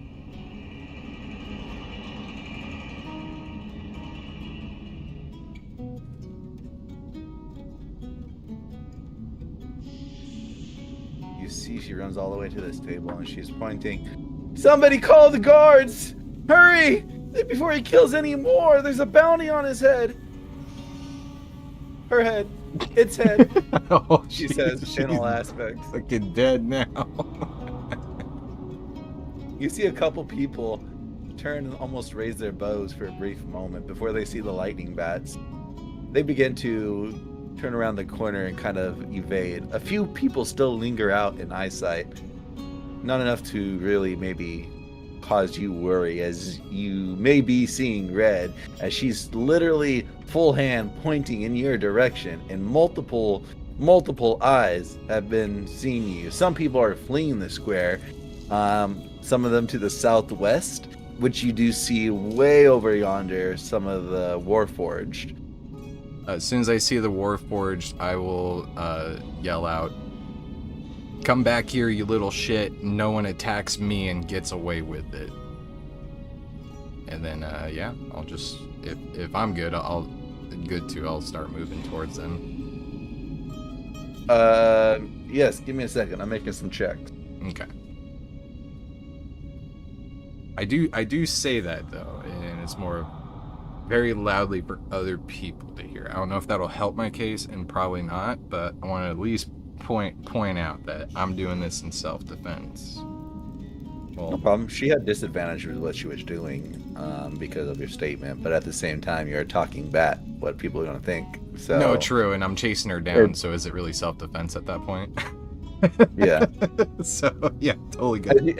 As you begin to fly towards her, I have no idea what you're talking about. You killed my brother, cold-blooded. You guys both looked at me, shot me, and said you're gonna frame me for murder. Get back here. Go ahead and make your move. Okay. Where are they? Sorry, I didn't see where you went. Oh shit, let me put myself back. Oh, it's that one. Okay, my bad. Yeah, we'll fly right above them and... Should be 20 feet up in the air. Yeah, so I'll drop 5 just to make it easy for the thing. You gotta move back 5 then, because you moved 12 forward. I did? Yeah. Son of a bitch, you're right, I did. I didn't even count, I just assumed it was enough. Okay, then, yeah, I'll go... Alright. I appreciate the honesty on that one. Okay, so I'm 10 feet away from him, and I went down 5, so... Let's just double check. Ugh, fuck. Alright. I was 20, and I was here. You're fine. You were fine where you were. You were Oh. 15 feet. Okay. Yeah, we'll try to hit him with a Starry Wisp. Oh, back here. My bad. Okay. And the bats will shoot the lightning. Oh, so close. 28. Okay, cool. You hit. Sick.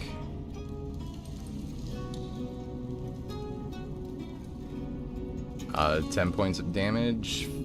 6 of it is radiant. She lets out exasperated.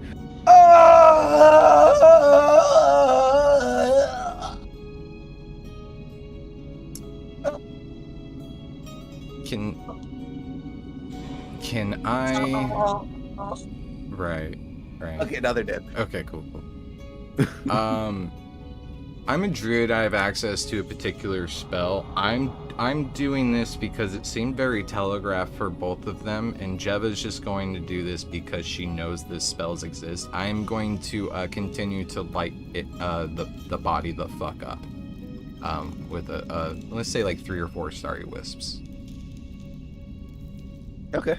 Okay. Roll damages for Starry Wisp, I guess. Okay. We'll do 4. And are you sure that you're going to be doing this? Oh yeah. Okay.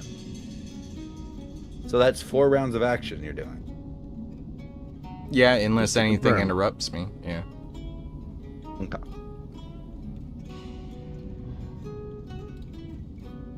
But yeah, 77. Okay.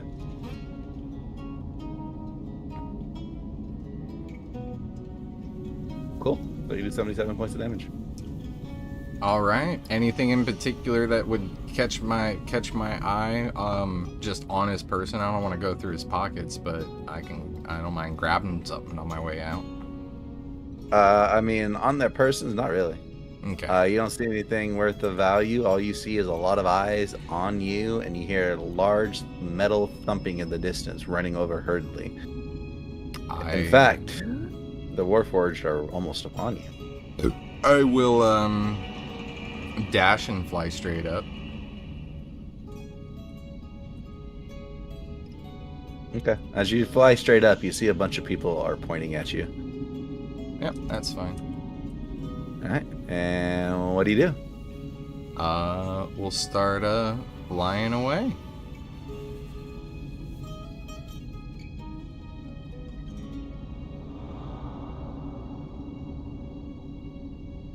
Okie dokie.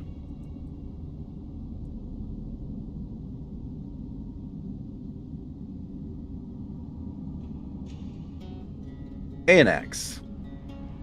And I'm gonna check in with my familiar. So while we move to Anax, so I'll be looking through my familiar's eyes. It's still watching this dude. No problem. Anax.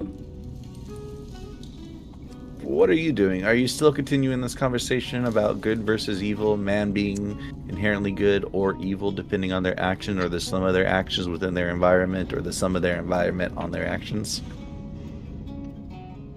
Huh. Oh, fuck. No, at this point, I'm just kind of...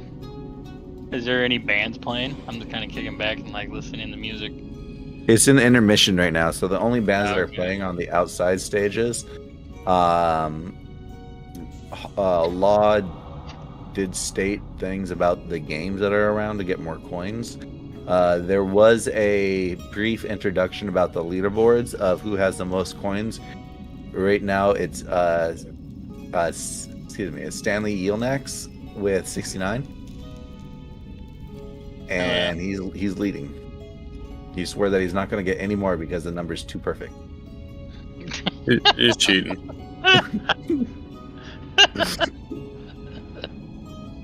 So Okay. that was the last announcement that was made on stage by Law. That was about probably 10-15 minutes ago, right after you guys got done with your drinks.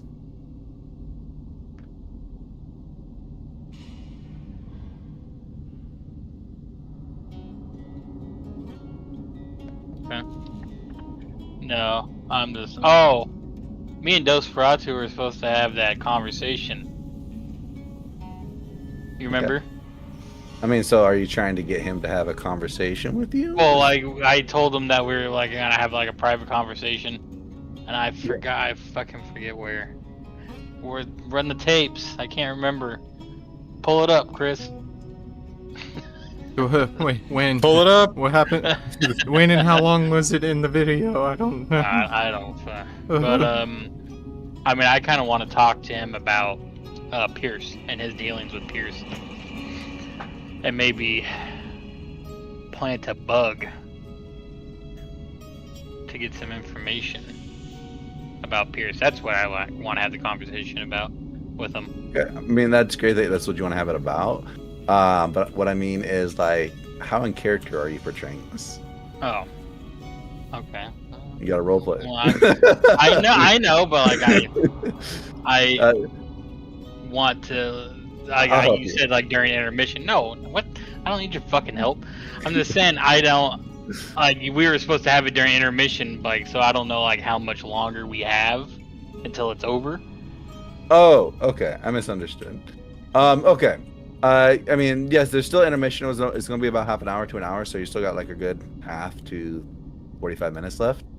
Yeah, So okay. in relations to that, if you want to nudge him to go off somewhere to discuss this, you can. Yeah, let's. Dosferatu, I would like to speak to you about a matter in private, if we can. Ah, yes. But first a drink, my friend. Another drink. Too good of a night to not have many drinks with friends, yeah? Sure. Grand. He snaps his fingers, and almost instantaneous, two mugs of mead appear before you. This mystery ale, and he cheers and he begins to drink it quite hurriedly. And he puts his glass down. Are you gonna finish yours? Yeah. Do I need to roll a Constitution? No, you can just Oh. drink. Oh yeah. It's orange Yeah. juice. Tastes like natty ice. Gross. Yes, it is gross, but it works. With that being stated,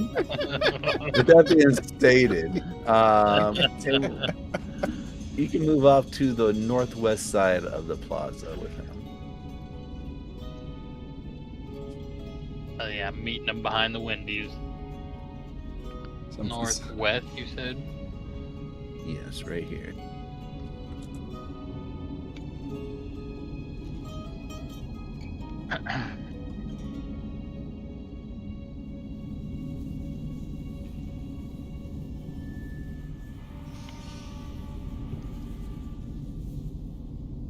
as you guys are walking over there. So, my friend, how are you and how are your other friends? Is Hart any more amenable to his blood? Perhaps he has spilled some accidentally that we know of that I can go find and lick off the ground? We don't have to tell him. It could be a secret between us. I don't think Once you're the getting blood blood. leaves I'm his gonna body, be real. once the blood leaves his body, it's not his blood no more, right? I don't think you're gonna get his blood. I'm gonna be real. We just had this talk about good and evil, and by me getting his blood, it's gonna be very good. For Yeah, me. but that's evil to him. But it's not to me, so it's good, yes?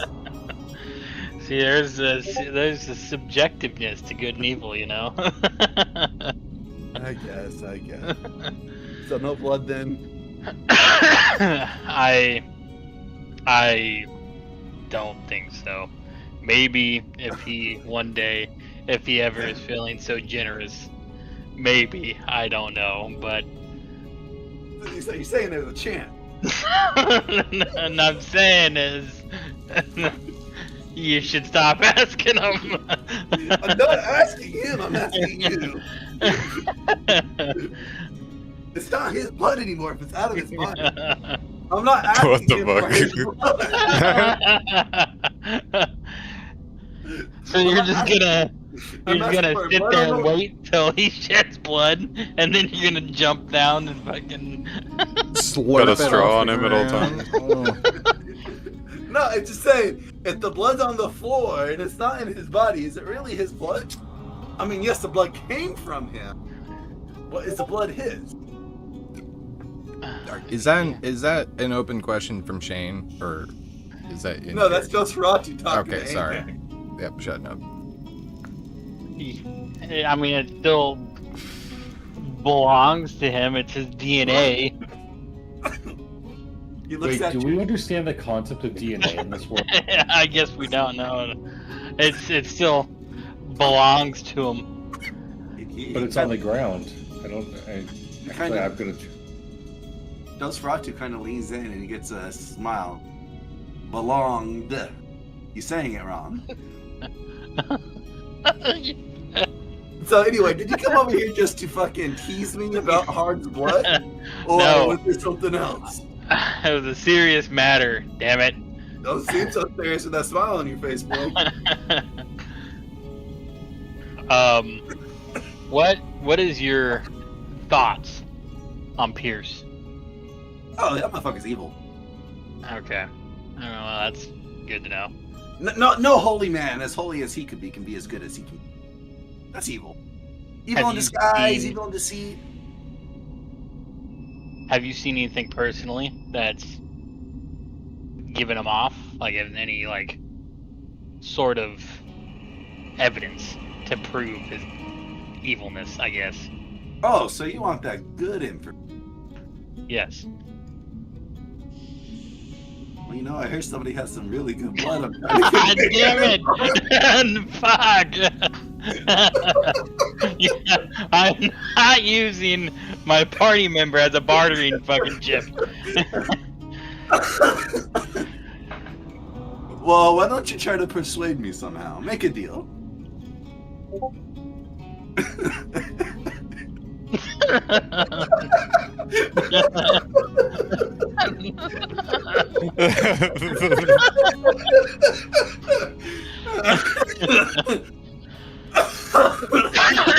That's good.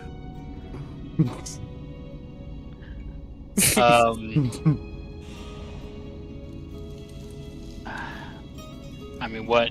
Do you want my blood? Can I give you my blood? Would you be satisfied with mine? Or what do you want? Besides Hard's blood. Anything.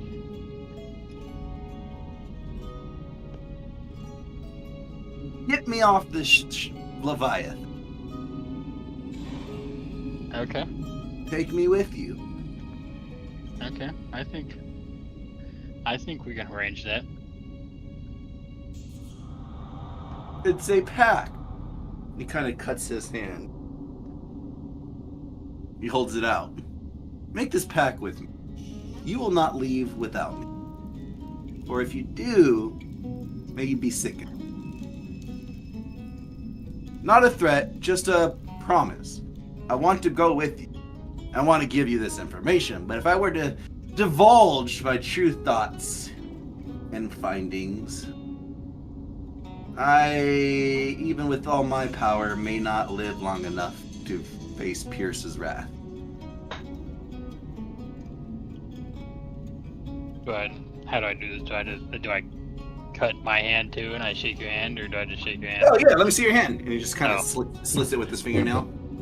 Are you sure you want to do this? He says. Yes. Yes. He outreaches his hand, and you feel a hot heat as you begin to like cup your guys' hands together in like a formal handshake, making this pact. You feel this heat kind of drive up your arm, and then almost like a weird pain in your chest. You feel it just deep. It's not going to hurt you, and as friends, I can just dissuade it if shit falls to pieces. But realistically, it's more of a promise. This is a deep debt that we both take. I had to give you a little bit of me for you to able to follow through on your word. Anyway, with this being said, I ask you specifically, you can ask me 2 questions. Think deeply on what those questions may be, so we can determine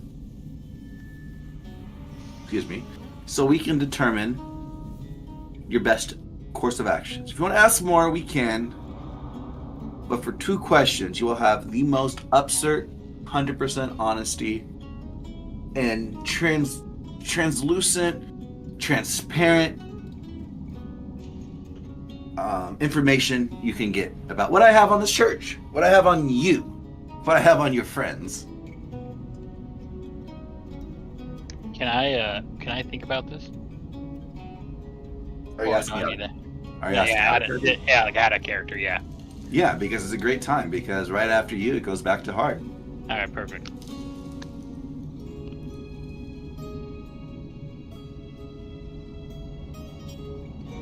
All right, Hard. You're off to the side. You're listening to the Reef Boys. It's going. You're seeing a lot of the similarities. That disconnect between their movements with the sounds of their instruments and the differentiation between their instruments and the actual song that's playing. It varies as they change the songs with the instruments, but ultimately you start catching the grift that they're not playing any music. They're strumming their stuff, empty strings and all that. And they're playing the music in the sense of how they're acting. They're performing really well, but they're not playing well. Nevertheless, the crowd in front of them was going off. They seemed extremely vigorant with their flushing up onto the stage. The Reef Boys, they're literally letting out goodies at the end of their show as it wraps up for them to start going up to stage for the next showing of Battle of the Bands. They start handing out little reefer like reefer reefs. Like the best way to think of it is imagine like those what are they called? Like the hula necklaces.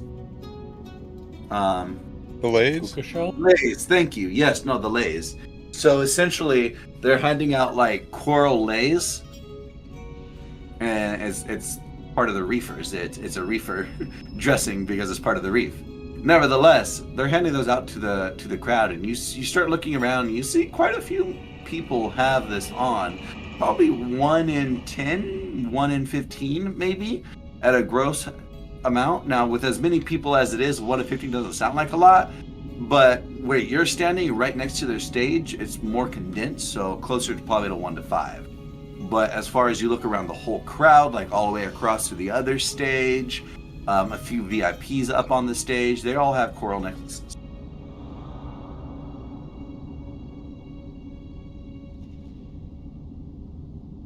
Neat. Are you doing anything? Are you just gonna continue to sit here, see what they're going to do? Are you going to go practice your own thing? Are you going to go do something else entirely? Have I seen the Beatles come back at all?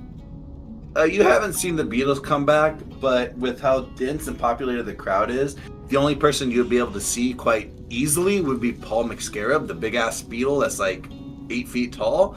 But you don't see him in a wide berth anywhere in the crowd. Alright. Yeah, I'll just keep an eye on what's going on with the Lays.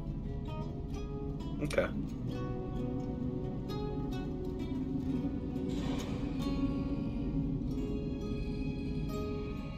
Are you trying to get a lay? No, No? Okay. that wouldn't be a good look. What about out of character? Trying to get a lay? No, I'm joking. No. Nevertheless, so you're just kind of taking in the ambiance and the crowd and just surveilling more than anything then, so? Yeah. I'm gonna give this conch a look over too. Okay. Are you squeezing it? No. Okay. So you're still just caressing and just keeping an eye out on it? Yeah, I'm just looking at it, see if there's like anything else special about it that Dilbert like maybe failed to mention. Okay.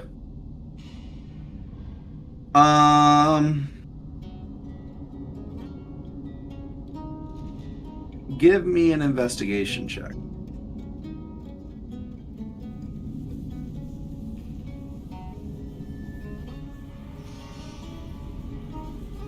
$19. Okay. With a 19, as you squeeze the conch, or not squeeze it, but hold it tenderly, and you start moving around, you start noticing that the conch, even though the conch is typically like hard material, the more softer you hold it and the longer you hold it, it becomes a little bit more fuzzy. Almost like an anemone. Nevertheless, as it becomes more and more unsolidified and more stringy in texture, more soft in texture, you're able to feel little things on the side of it, almost not like small nodules on the side of it, kind of like a flute almost. It's not like a flute, like you don't want to blow into it. It just feels like a little out in the flute, like one of the holes is what it feels like. Does that make sense? Yeah. Okay.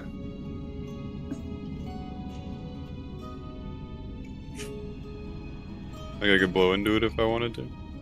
You could blow into it, but what I was trying to describe was it's more like almost a button. It's just like a hollowed out button. Alright. Interesting. You want to press these buttons? Do you want to do anything else? Do you want to keep investigating it, or? No, I don't wanna like fuck with it too much and draw a bunch of attention to myself. So I'll just keep vibing and like just judging trying to judge the song itself as if they were really playing it, in case we gotta play against them. Okay. And that's all you're doing? Yeah, and keeping a loose eye on when the Beatles come back so I can tell them what I found. Okay. Give me 1 second here. Why don't you give me a perception check?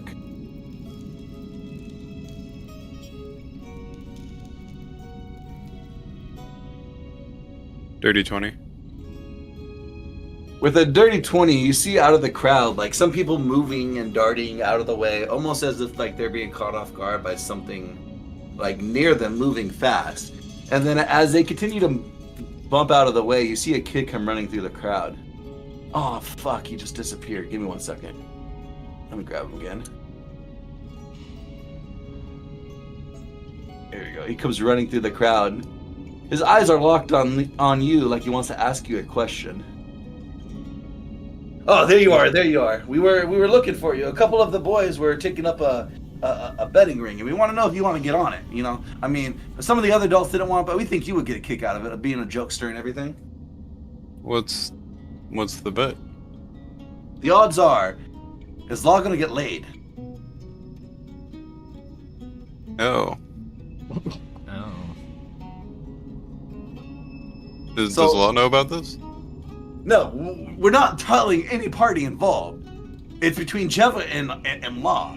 We're making a bet. It's an over under 80-20. You can bet that he will get laid. 20% chance likely to happen. And if it happens, you're gonna make out 1 to 5 on a gold piece. Now, if you bet on the 80, if for 1 gold piece, you would get 2 silver pieces essentially for that happening. So if you bet 5, you'll get an extra gold piece. But do you want in? I'm a little. Given Jeva's my captain. Exactly. You have insider information. I'll let you in on the download. Just give me some details. No, it's not really fair. I'm not gonna participate in this one, you guys. I'm sorry. Do you think Anax would be akin to this? Like, who in the group would be open to this bet? I mean, yeah, maybe ANX. Okay. Well, you know where he's at?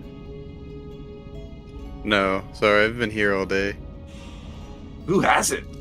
I understand. ANX. Oh, is he not here? I didn't see him. Oh. Well, if you don't see him, I'm sure he's rooting for you. So am I. Good luck. Too. And he turns around and he darts off. You see that as he darts off, he starts pointing his finger through the crowd. You ever see somebody like back in like the old 1600s that would look for a well using just like the sticks? Divining rods? Yeah, the divining rods. Essentially, that's what it looks like he's doing, but he's holding his arm and he's just kind of pointing his finger around. Looks like he's trying to hone on to something. You don't quite get what he's doing, but eventually he stops and he's pointing at the back of the church and he zips off. Huh. Do you do anything else? No. None of my business. All right. Well, Edmund, we're back to you, ferociously and furiously, dancing away, lost in the music, lost in this feeling, lost in the sound that is enlightening beyond belief to you. Nevertheless, you just got done kind of strong-arming, rather, catching somebody in the act of trying to steal something from your pockets. You just got done finishing up this next song with dancing, and you feel something in your pocket. You do recall the dude said he left something for you in there for letting him go. But nevertheless, you still are invigorated. You're still lost in that music. Do you take a moment? Do you check what's in your pocket? Do you keep dancing? Do you pelvic thrust? Do you move to other adventures? What do you do? Do I feel a weight in my pocket of something he may have put in? Yes, it's more along the lines. Imagine taking like crumpled up gift wraps and putting it in your pocket. It's not like heavy. It's just more full than anything. Okay, yeah, I'll pull it out then. That's fine. But I'm gonna keep like thrusting pelvically. Okay. As you're thrusting pelvically, you pull out this paper and you read it. And to you, it sounds like a joke. But it's more of a direct statement. It says, "Do not get laid." Do not get laid. Okay. Is laid spelled like Hawaiian lay? Is it just like completely all messed up in spelling? Like it's spelled like Hawaiian lay with the D at the end, so laid. Okay, I'm literally looking at this thinking he doesn't know how to spell. Like I'm not even thinking of like the Hawaiian kind of lay. It's just He doesn't know how to. Don't get laid. Don't get lead. Lead. Lied. What is? Okay. I'm gonna crumple it back up and put it in my pocket. Keep grooving. Okay. Here, keep grooving. Give me another performance check.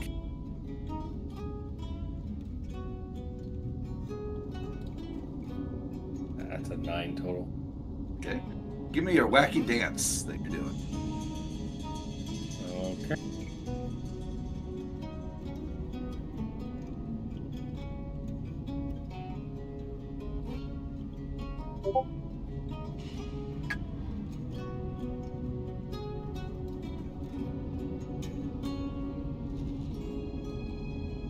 There you go. Good butt.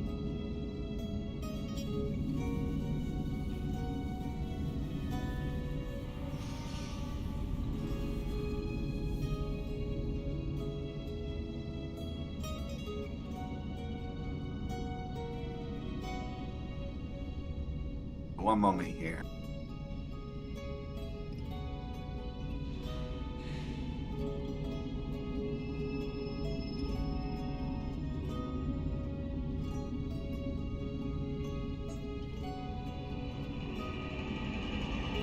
Give me a Constitution saving throw.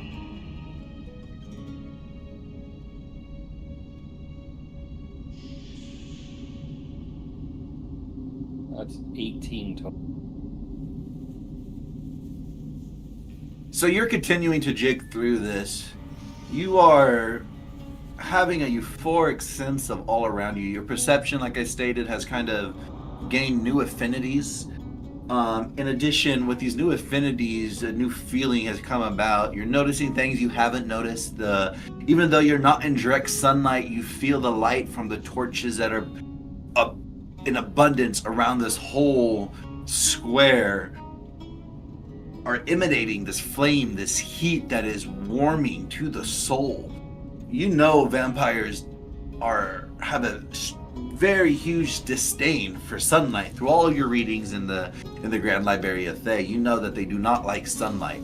But something about the light of the torch is just making you feel like a warm-blooded animal basking in the sun, just comfortable, like you need it. It's charging your batteries.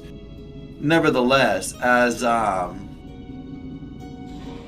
this light is as you're basking in this light, you start noticing other things too. These people are moving in very eloquent, whether it's be the child, the adults, the homeless person that's just busting a groove, whoever.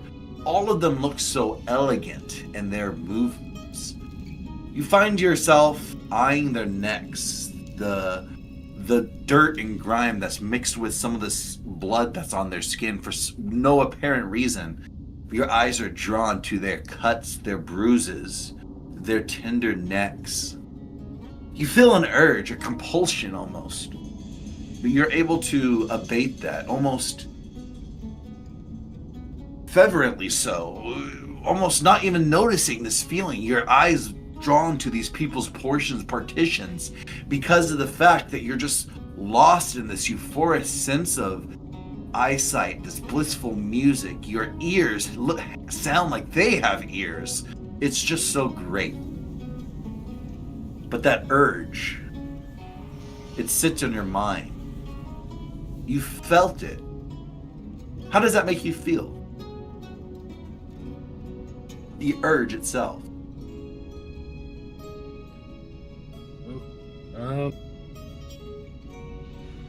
How would you react? I think a little sick, honestly. Wouldn't exactly be like the best thing in the world, you know, like, but yeah, just like almost like I should know that my stomach would be churning, but it's not. So like in my brain, I'm like, I should feel disgusted by this, but it doesn't ever really come to that feeling, if that makes sense. Mm-hmm. That's so like, yeah. briefly repulsed almost. Not even that. Like, I don't even know if, like, mentally, it's just one of those things of, like, realizing that it doesn't disgust me when I know I should feel disgusted, you know? Got you. And is that like a worrisome thing to you, or is that just like a weird? It's an observation. It's kind of like, huh, weird, and then move on with my life. Okay, so you just go back to dancing. Yeah, of course. Okay, cool. You're just fucking a dancing boy this session. Okay. Okay, fine. You know what? I'll read. Screw you, Shane. I'm trying to like do something a bit different here and more fun. I hate you. No. That's fine. No, I like it. I like it. It's like you're going through. To me, in my eyes, it's like you're waking up from like this different feeling, like a different person almost, and you're just blissfully living in it. Even though you're recognizing these things, to me, I like how you're doing it. That's what I'm like. It's intriguing to me to see that even though you have these options to take, you're taking this singular option, and it's more focusing and developing what your character is naturally occurring because of your transformation. So I'm not, dissing you or anything. I'm just messing with you. Don't worry about it. It's cool. Okay. I was like, hold on. No, I'm sorry. Anyway, well, give me another performance check just to end it off.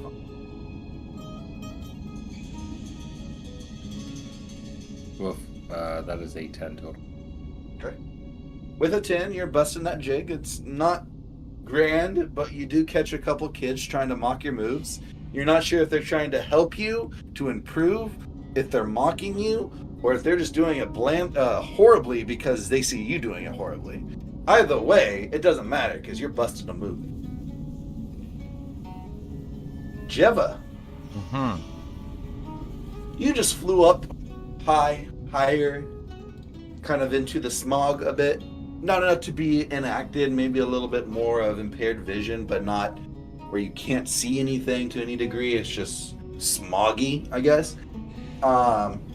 You see many a denizen down in the plaza, in the food square, in this one of the town squares, all pointing up towards you. And you see a couple of the Warforged casters and the Warforged lawkeepers questioning individuals. You see multiple groups, 2, 4, 6. There's 9 Warforged now on the town square, and many people are pointing in your direction. And even with your perception, as bad as it is, if you were to look at their lips, or I don't want to say as bad as it is, sorry, that was a misquote. As your perception is good as it is, even if you were to roll really good or you rolled to roll bad multiple times, eventually your eyes would catch the word of people saying Jeva. Jeva. Jeva, and they're pointing. Jeva killed this person in cold blood. She was simply running away after he killed the brother. Jeva this.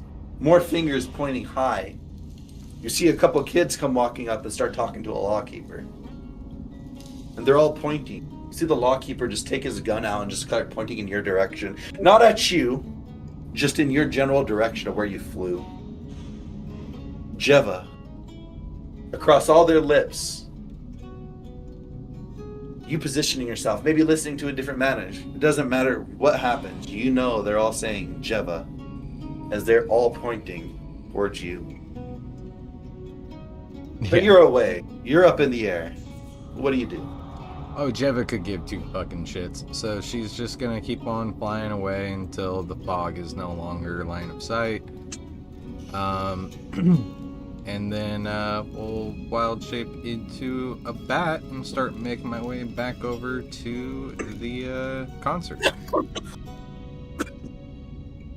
Thought you were a bat. Sorry, an owl. My bad. Okay. So where are you going now, you said, specifically? Yeah, just flying out of line of sight of them to break line of sight. I'm assuming the fog can help me with that, and then circle back around and head over to the concert. Okay. How long do your bats last for, your lightning bats? I would have dismissed those after killing the guy. Okay.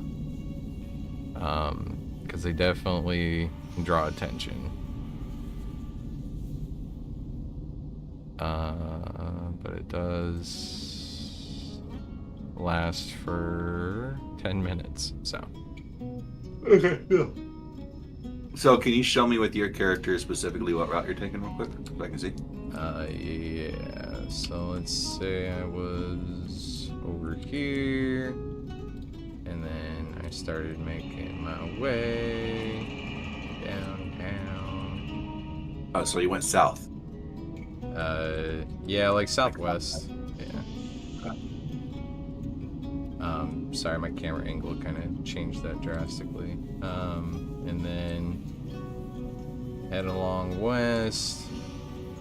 I'm assuming this is probably right around where I break contact, and then circle. Oh, you broke contact a while ago. Oh, okay. Yeah, then I would have cut across and headed back to the concert.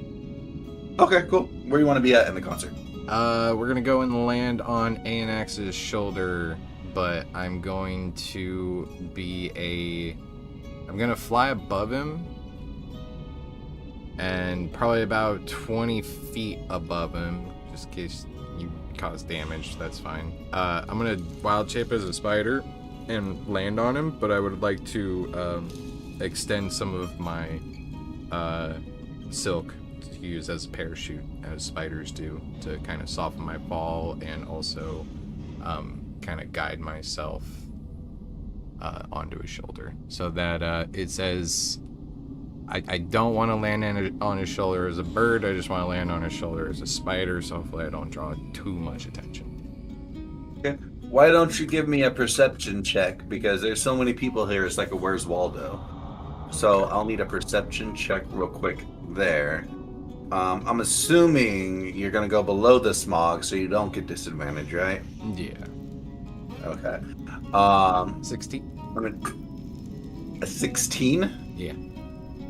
Okay. With a 16, you don't find them for a bit. You kind of hover around for 5 to 10 minutes, kind of doing your Where's Waldo thing in each quadrant. The things you do notice is that you do see Edmund out there busting a groove with a whole group of people. The whole south side of the concert hall has turned into almost a dancing party. You do catch where Hard's at, and you do see a lot of people getting laid up in relations to the necklaces. After about 5 to 10 minutes, you find Anax. And you find them because something catches your eye as people are splitting in the crowd on the north side from where Hard was, in what seems to be a straight line as a kid is seen running through the crowd towards Anax. You said you're gonna hover above him? Fly above him, drop my wild shape, and then land, yeah. Got you. Okay, cool. So we'll come back to your landing here shortly. Anax, have you had ample time to think about your questions? Yeah, I think so. Okay. Let's start off with the first question. What do you know what Pierce is doing with, like, the homeless and the downtrodden that come into the church? Do you know anything about that operation? He looks at you. I don't know really what's transpiring more than what's being said. He is saving them. But like evil and good, what is that definition of saving? He's saving people. Really, he is. But for what reason? That's a question I ask. A question I don't know. If they've been touched by Pierce, I would be very worried if I were you.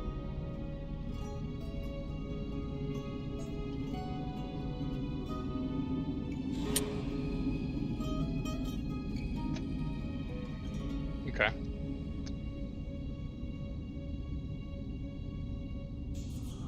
Well, shit.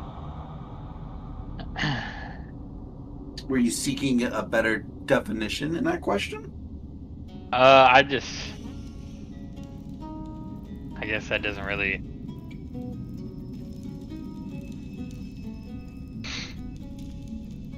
I mean, you say Pierce is evil, correct? What makes you say that? What gives him away to you that you think he's evil?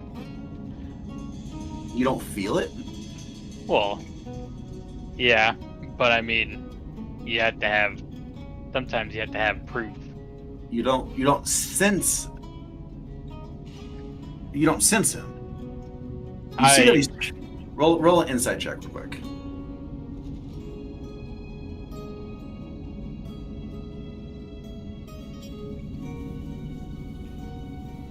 Oh fuck.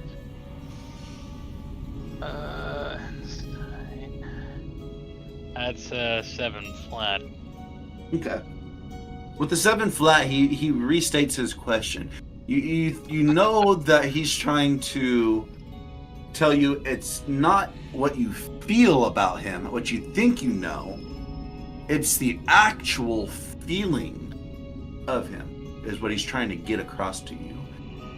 But it goes on for a few moments, him trying to explain and not being able to explain it for it to maybe click.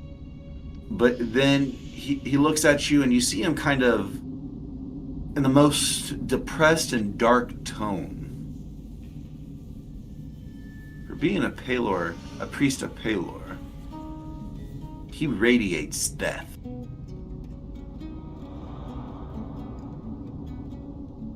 Maybe it might be your human nature not to know this, but I sense it.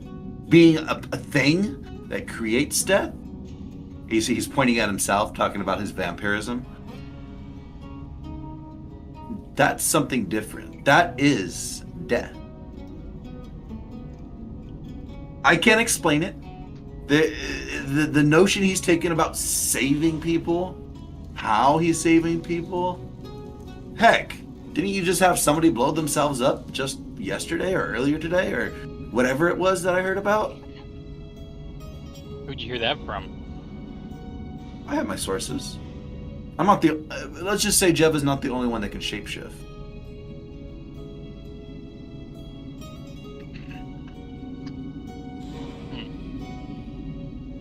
Do you suspect that Pierce is not a human?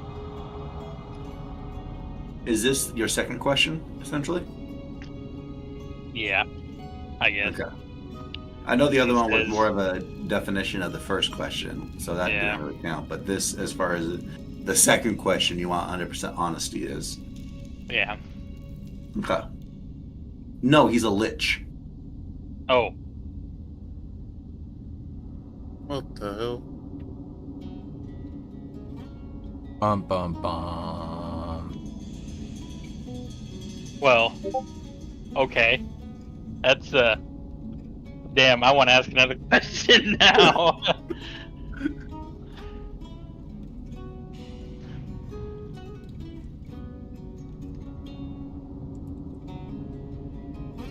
Okay. Well, I thank you for the information. And is at this time the boy that's running through the crowd that you didn't see it, but Hard knows that the dude took off. Jeva saw it. At this point in the timeline, the boy finally meets you. Hey, Anax, I was he's breathing hard because he was running. I was kind of talking to Hard about this inside wager, and we were taking it inside. He said maybe you'd be interested. Ooh, a wager, you say? Dosferatu kind of perks up. What kind of wager, boy? Oh, well, Hard said that Anax might be interested. Who are you? I'm, Dosferatu. Dos suck my dick. Anyway, so yeah, you can definitely get in on this wager. It's an 80-20 over under. It's about if Law's gonna get laid.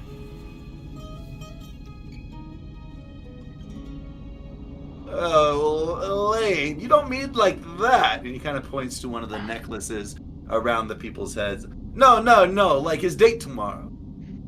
The boy, me and a couple of other boys got an 80-20 over under that he will not get laid. 80 he will not get laid, 20 that he will.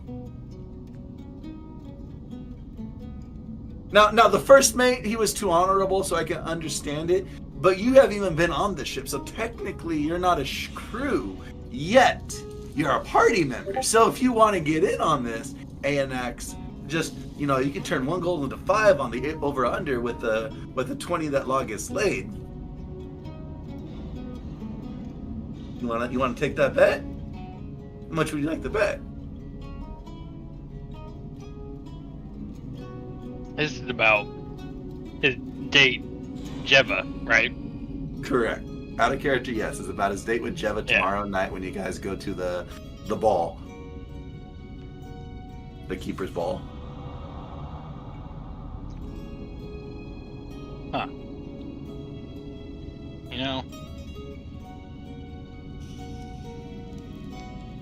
Oh, wait, before you put it, I gotta put my money first so people can say I cheated and followed you.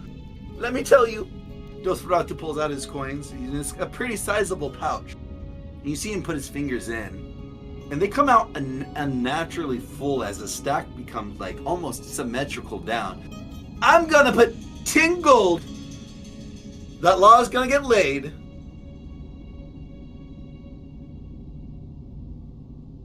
So by my count, I'll get 50 gold off that. Is that right, boy? Yeah, if he gets laid, yeah.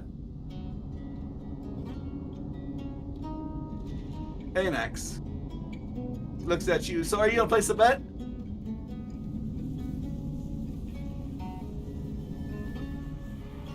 Okay, Nosferatu. I see your game, bro. I too am gonna put 10 gold on Jeva getting laid. On Law getting laid? Oh yeah, Law getting laid. Okay. And as you reach into your purse to get your coin purse, to get the gold, it's at this time that Jeva finally falls down out of her form. And Jeva, you see this boy standing in front of him, and he's holding a board, and he's signing names, and he's putting gold. And you see Law's rule, and he's writing names. So I got you down for a 10 dose to suck my dick. And ANX, you said 10 on your friend. Oh, hi Jeva. How are you? And he slowly puts the clipboard behind his back. We were just bartering. Right, boys? Right, I hear There's my a name. There's a bet going around to see if you and Law are gonna lay each other. No, you can't tell him that. You're going to ruin the tables. The odds have now just dropped. 93 over 7. I will put it 12 gold, 7 silver, and 5 copper on that I don't sleep with him. That he does not get laid. You're right. It's not. The bet is Law's going to get laid. That is the bet. Yeah, so That's a horrible bet. She's betting. Yeah. So you don't accept her money? Her money's not good here? No, it's nothing like that. By her saying that now, the odds have went 95-5. So now at the 5%, every gold you say Law's gonna get laid, that's like a 20-to-1 ratio. You guys are gonna get 200 gold off this 10 gold bet. Yeah. And you're saying he's not gonna get laid. Yeah. I'll fucking guarantee it. You're gonna make 15 gold off this bet. Not even. Yeah. Because you're on the 93% chance. 95%. Yeah, sure. Why not? 97%. Can you just shut up, please? He looks at you. He's writing his odds. All right, well, this person did this. This person did this. Hold on, guys. I need to redo all my calculations. While he's doing that, I'm gonna whisper over to ANX and just be like, hey, should I just like sleep with him and make a shit ton of fucking money? Dude, I don't float that way, but I can like totally take one for the team. You know, I owe some money. You know, I can buy you guys some shit. I don't care. Let's just see how much the payout is. Okay, all right. We'll see what he comes up with. Well, he already told you as a payout. Right now at 95 to 5, you're getting 200 gold off the 10 gold. Fucking yeah, you're doing it. You know what? I'd like to change my bet. Whoa. No, hold on. Yeah, wait, you can't do that. We're not doing this, because if we do this, by you just saying that, it dropped it down to 85.15. So now you're only making 180 gold. Are you... Now, this is why we can't have a free trade economy here, because people like you fucking... All right, fine. I can guarantee you he ain't gonna sleep with me. See, now you said it less real. So now it's still 85.15. I don't know what...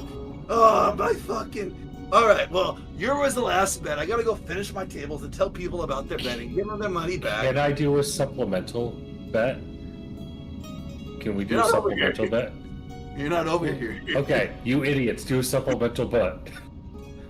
Say, Jeva will sleep with Aedax with. Alright, anyway. He leaves though, right? He begins to leave. So you place 10, you place 10, and you place 12. I haven't placed anything yet. You literally gave me a down to I was talking to him. I didn't hand him any money yet. Okay.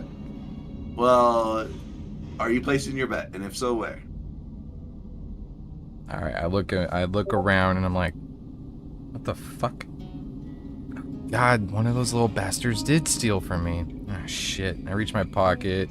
I scrounge around. I'm acting like I'm looking for something. I'm like, alright, 1, 2. Pull out my hand. I'm like, fuck. I grab 2 gold out of my pocket and I hand him 2 gold. It looks like I gotta hunt down some more fucking thieves. And I hand it to him. I'm lying. You're placing a 2 gold bet? Yeah. Okay, are you performing? So you're trying like, oh man, my pockets. Oh, like yeah. I'm not trying to change the percentage any more than I did because I just lost 10% by saying fucking 3 words. So. Hey, no, you said like 15 different words across the expanse of 3 different exchanges. You fucked the market. Show me the receipts. I don't know. I'll show you the receipts when you put this on the YouTube. Yeah. Since I don't do the intros anymore, we actually have closed captioning now. So. Oh, nice. Yeah. So you put 10 down, Anax, you put 10 down, Dosferatu, and you're putting 2 down. Correct. Okay, change my numbers. Thank you. Alrighty. And that 2 is that he's not getting. Yeah. Okay. Alright, noted. The boy walks away. He is gone. Alright, now I'm gonna look over to ANX. Oh, I had to drop my wild shape for all of this, so I guess I dropped my wild shape. Now I look over to ANX. I'm gonna hand him 10 gold. What? I don't want this. What's this for? Why don't you go and put that under your name? Bet that I will sleep with him, and then I already did. I already bet 10. Well, here's another 10. Yeah, but then I keep betting more, it's gonna start skewing the other way. Damn, you're putting the edge in and hedging your bets. Have you ever bet before? No, I usually just take what I want.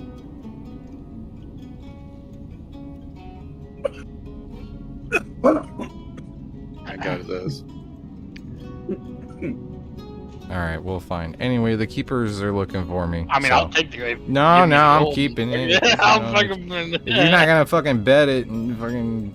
You're just taking the money, bro. Sure, I'll bet it. No. Insight. Insight? Yeah. Roll an insight check, I guess. Are you lying, Anax? He's gonna invest it. Yeah, I'll invest it. So are you lying? No, I'm gonna invest it into something good. Yeah. Roll a deception check. Damn it. I win. 15, 20. Whoa. 17. Shut up, Yeah. Bard.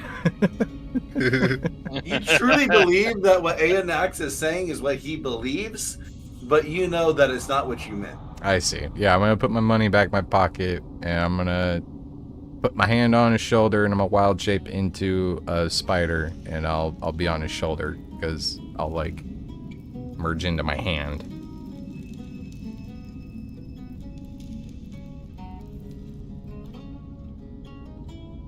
And then I'll just be like, anyway, keepers are looking for me, so. You said that out loud? I said it loud enough for you to hear me. Why Those- are the keepers those- looking for you? Yes, I would like to know quite dearly. I don't like the blood of sinners. Oh, well, you see, I was, and I'll I do kind like of, blood of hard though. I'll kind of move my spider arm so that I'm beckoning him a little closer, so I don't have to say this that loud. But then again, he's a vampire, and I know he's got excellent hearing. But yeah, I'll just say under my breath, not too loud, just be like, well, you know, there was some people running around the crowds, and they were stealing shit from people, so I flew over, hunted them down, grabbed their stuff. You murdered? Killed them. They were My stealing. God, I can't believe I had. Yeah. Can't believe I tried to ask for some of your blood. Thank God I did it. Yeah. Phil! Well, it sounds like you would have taken my blood anyway. Anyway. You weren't there, if I recall. So anyway, some previous people that we had a run-in with had noticed me, and they came over and they had this brilliant fucking idea to frame me for the murder of someone, I guess themselves, because it was kind of like a suicide run. It was like, okay, we're gonna definitely get Jeva. She's gonna kill us, and we're definitely gonna be like, bah! But they attacked me first, so I kind of just didn't hold back. And then as I was flying away, you know, all the townsfolk were just pointing at me saying, Jeva, Jeva, Jeva. And that is because as I was chasing these guys down after they shot me with a bow and arrow, they set off an alarm spell and just started shouting my fucking name. So it was yeah.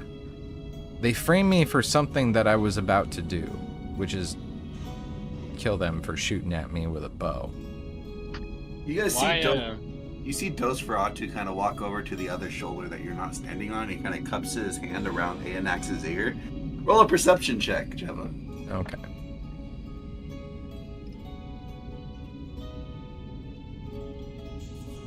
$16.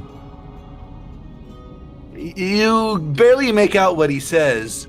Can you ask your spider friend there if she did this in public? And if so, why? I'm gonna answer your questions. Those Fratu, because I already know. Okay, thank you. I'm Yes, very perplexed. you probably because- did do it in public. Oh, And why? Who fucking knows? oh.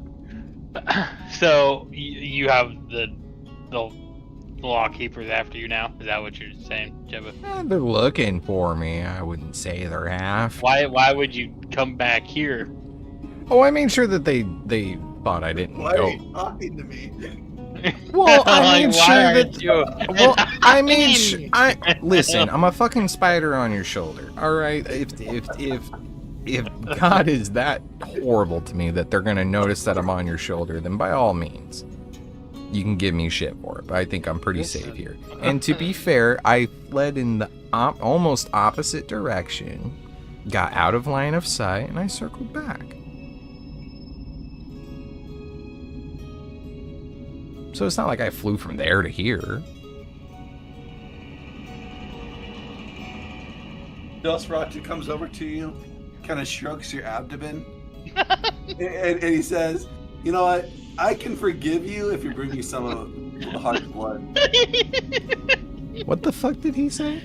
You heard him. You Yeah, fucking it heard doesn't him. have to be like in him. It's not his blood if it's on the ground. I've already told Aonax this, and I firmly believe it. Do you think that if blood's not in your body, like it's on the ground, is it your blood still? Like it belonged to you? Oh no, But, like, you can't yeah, put it back, right? yeah. I mean, look. See, this man gets it. This spider God gets damn it. it. Well, you let it get on the ground. It's not yours anymore. First, you bring your It's the fucking ground. law here. Well, what are you gonna Next, do with you- that blood? Fucking scrape it off the ground? No, but he will. Therefore, it's his now. Thank you. Exactly. And if I'm not there, you can take it with my word. I'm I just give saying, you like, if permission you're- yeah. to pick up the blood that I will pick up, and it will belong to me if you pick it up. Just a little less dust. Okay, I I got think- you, Nosferatu. In the future, just tell them, are you going to clean that up? Or are you going to pick that up? If they say no, then, dude, that's fair game. Yeah, there's nothing else they can say if you do your thing. You're good. Because otherwise, they're just gonna leave it there. Exactly. Who picks up their blood and put it back into them? Like if you chop off your arm, yes, I get that. But like, if it's like, oh no, I've been cut in a little bit of squiddy blood, like you're not gonna put that blood back in. Nah. See, the spider gets it. Yeah. He doesn't get combat and doing it quietly, but he gets the blood thing. Oh no, I do get that. The thing is I think that the Warforged here gotta go, and I'm a captain of a crew, and I kind of want me and my crew to not be afraid of the law. I know. He said he's gonna take me with you guys. What'd he say? Oh, I forgot. You didn't tell him yet, huh? He just got here. Well, I'll let A and X tell you. Yeah, I'm taking him with us Yeah, I've been To- invited. to when we discover an exit. Okay. To Leviathan. So, go- Nosferatu, he's a little new to the crew, but Okay, then he's coming with me. That doesn't mean I'm coming. you gonna let me finish my sentence? No, I'm not. Okay, well You that put checks us- out. You put us in jeopardy by bringing the law, potentially bringing law here, while we're at Battle of the Bands for one of our companions. Uh-huh. Welcome to the crew. What would Hard feel about that? It wouldn't be the first time. Won't be the last. They elected me captain. If you guys are gonna follow me, then follow me. If you don't want me to be captain, then you need to fight me for it. End of fucking story. But if you're gonna be on my crew, you gotta run shit by the crew. You can't just invite. With that said, Nosferatu, of course you're welcome on the crew.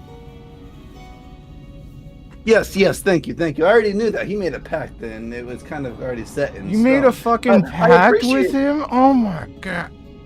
Hey, it's not the first person. It's okay. It's all right. I'm a No, good I guy. know, We had but- this conversation. You weren't there for that. But No there shit. was a conversation about evil and good, and we determined what is evil and what is good, and I don't want to go into that. It was like a whole little thing. We had a big drink on that, and we got a little bit more hearty. It was awesome. But anyway, I'm good. We determined I'm good, right, guys? I'm good. That's not a no, guys. Please. I'm just bewildered that you made a pact with him with our crew. Yeah, well, at least that's my understanding of it. Is that what you Oh meant? yeah, a pact with him, not with you guys. All with right, him. all right. Phew. Do you want a pact? I can make a pact with you. Does the crew You get gotta- any you gotta- benefits out of this? Like as a Oh fuck no. okay, It's, then it's no. not like it's not like a group thing. Like you make a pact with me, I give you something in return. what do I get in Like, return? I don't. What do you want? Oh, I don't know. And give me Heart's blood. I'll give you something. I'm not giving you Hard's blood. I cherish that man with everything in my being. Well, according to what just happened here, you just said it wouldn't be the first time nor the last time that you ruined something for him. I didn't ruin anything for him. That's not what I was referring to. That's not something you cherish. No. So you guys are confusing my neglection for the authority of the law for neglect of my crew. You're confusing the two. My crew should not have to live in fear by this fucking law. I mean, We live in fear of the law because you keep fucking bringing them on our doorstep. Nah. It's different when I do it. Listen, Annex, you came onto the crew. I asked you if you want to join. You said yeah. I'm your captain. You can express your concerns, but you know, at the end of the day, we kind of don't give a fuck about these lawkeepers. And frankly, if we can't escape this Leviathan, it's my intention to bring them down.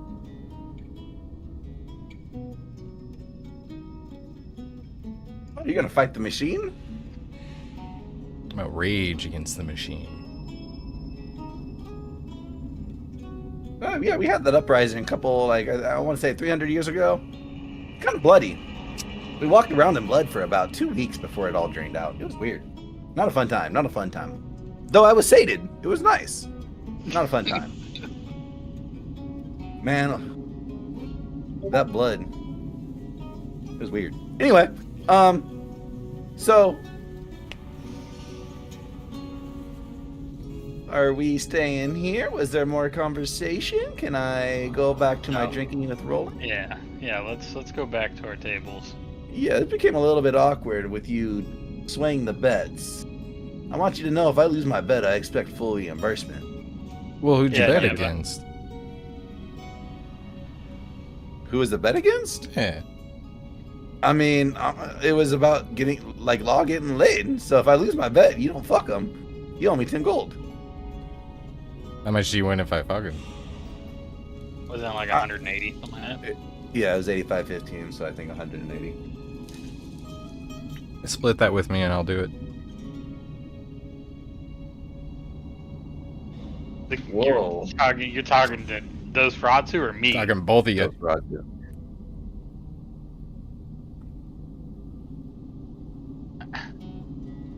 I mean, my intentions was to distribute the gold amongst the members of our... Oh, that's my intention too. Okay.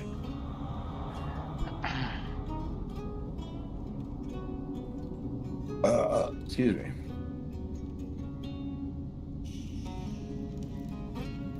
Okay. Take one for the team.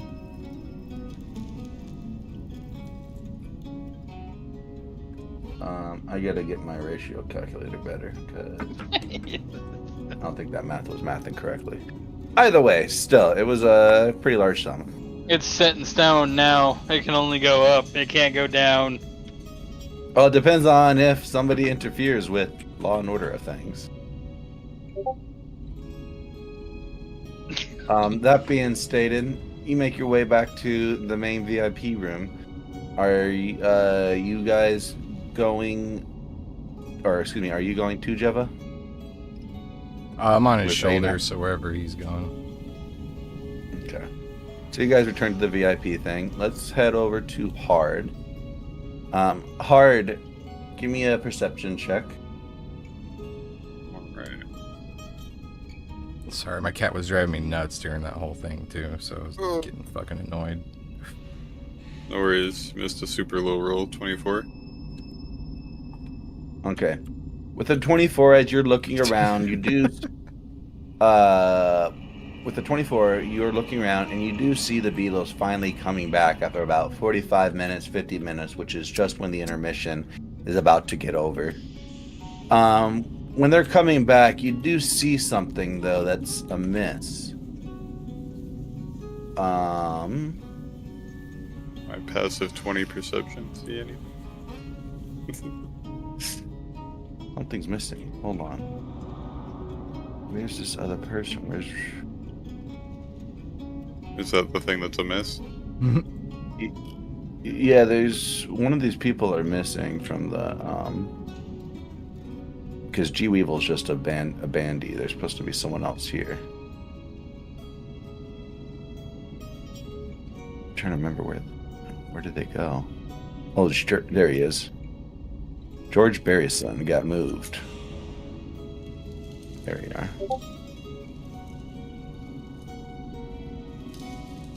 Oh. Okay. Cool. So as they're coming back, you do see that one beetle is missing from the ranks, specifically the drummer. Oh. John Lindenberg is waiting idly by. There's still plenty of time before you're set for Battle of the Bands. But nevertheless, you do see them on the edge. Did you want to go over there to them? Yeah, I'll start making my way over there. Okay. As you make their way over there, you see their eyes finally see that you're on approach, and almost immediately you start seeing them kind of get antsy. Their legs are kind of pitter-pattering, some clicks going off. A very beetle-like movement. They approach, and you see John Lindenberg says,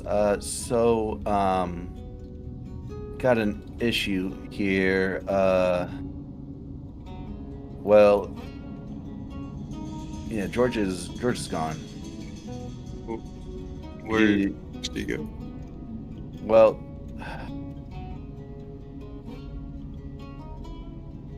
he sighs. He looks down.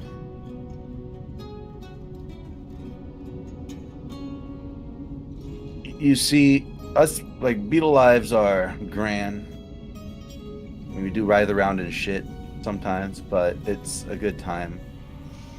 And Yoko is special to us and all that stuff. Well, realistically, we kind of got to win this thing. If we don't, we're going to be going down to the bile pits as workers. We don't really have... Our success is... Despite as grand as people think we are not as easy to make a grand living here. Really, law serves Yoko like that out of respect. She commands it. In fact, she kind of just leads us all. And, well, we kind of put a bet that we were going to win. It wasn't with the kids or law. It was with one of the families. One of the families of the apartment over yonder. And he kind of points south to the large, like, mega complex. And, well, the family didn't like the odds of us winning, and they feared that we would run. Like we would run anywhere, there's nowhere to go. He kind of scoffs. But they took Yoko on holding, trying to just make sure we don't leave. They want to see us fail. They're trying to break our spirit. And George went to go get her. They don't take too kindly. George is alive. He's alive. But he's not going to be able to perform tonight. I'm hoping you have somebody that can fill in.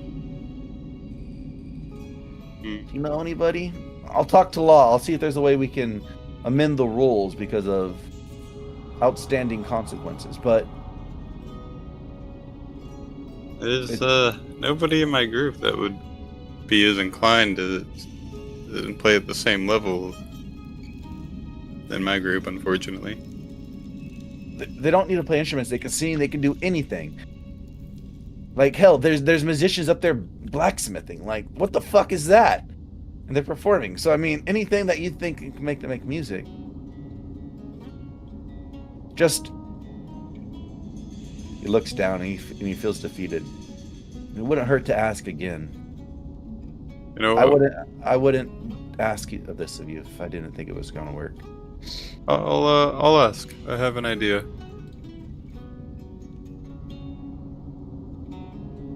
Great. Yeah, should be fine. We're gonna go over to the stage and try to muster ourselves. George got beat up pretty bad. He's missing 2 legs. They'll grow back. It'll be weird walking around on 4 legs. Fucking call him quad. But, you know, it is what it is.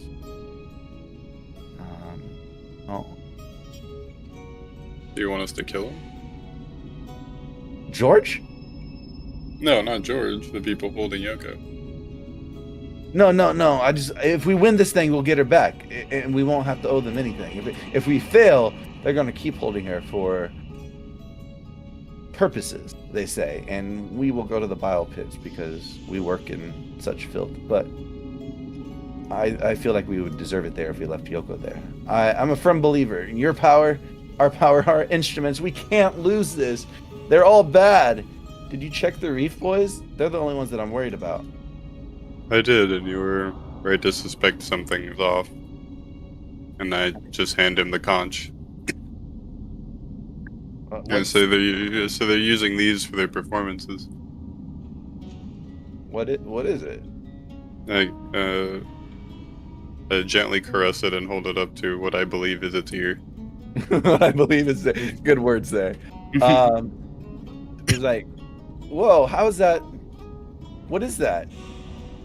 It's making the sounds. Are they not playing? Not entirely, no. Yeah, it appears that way.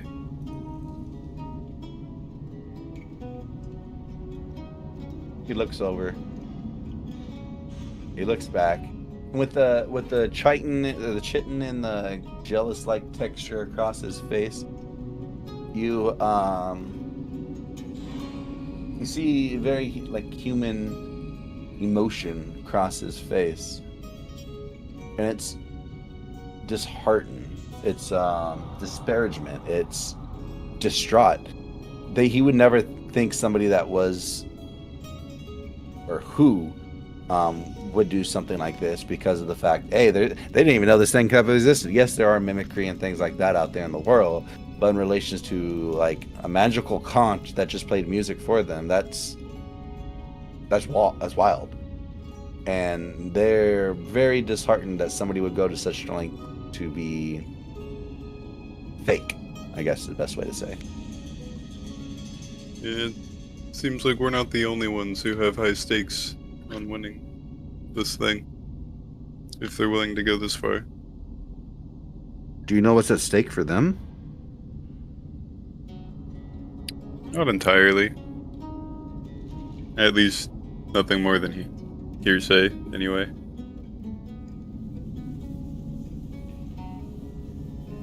He looks down.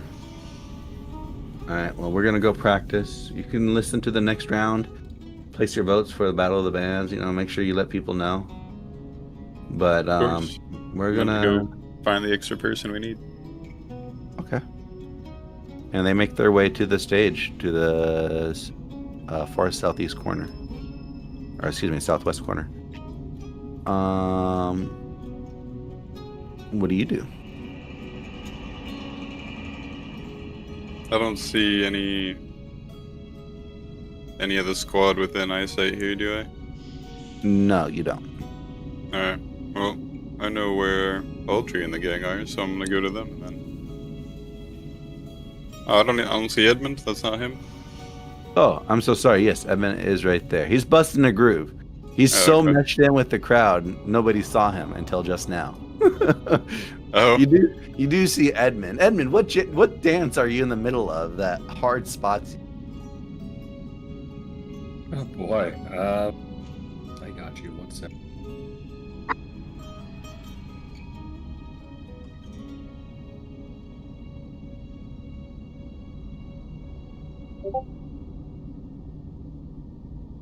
Hell yeah. Hell yeah. Just vibing.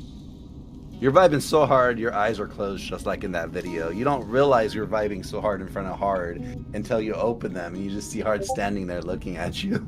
Yes, Hard, you do see him. He's vibing. Eyes closed, euphoric. With that face, yes. Yeah. Very nice. Well, yeah, I guess we'll just chill. And if he never opens his eyes, then I'll just walk away. But yeah, we'll see. We'll see how he's feeling. But if not, I'm gonna ask if he wants to come on stage and vibe, or I don't know, show off why he's the greatest wizard or something. We need an extra body. Edmund opens his eyes. He sees Andrew Hard staring at him. And then says, next time on Dragon Ball Z. Damn it. Damn. I didn't know we could do that. Yeah, well done. That's against the rules. Holy shit. I was tapped in today. It was great. You loved you guys weren't expecting it, so it made it all the most sweeter. Yeah, he was like, "This is the perfect timing." He sent her a message. I'm like, "What do you mean? What do I want?" Oh, okay, here we go. Easy. But now they're mad at me, Shane. You see what you did? Yeah, I'm not the You got one played, edging bro. them, though. I'm not the one edging them. You are. Think about that. I edged them regardless. You're gonna edge me the entire week. That's kind of hot. Okay. Well, GG's. GG's, everybody. These guys. I now have invented that I need dance gifs. Those give me the. Those are great. Those are all great. I try. Well, I'll see you guys later.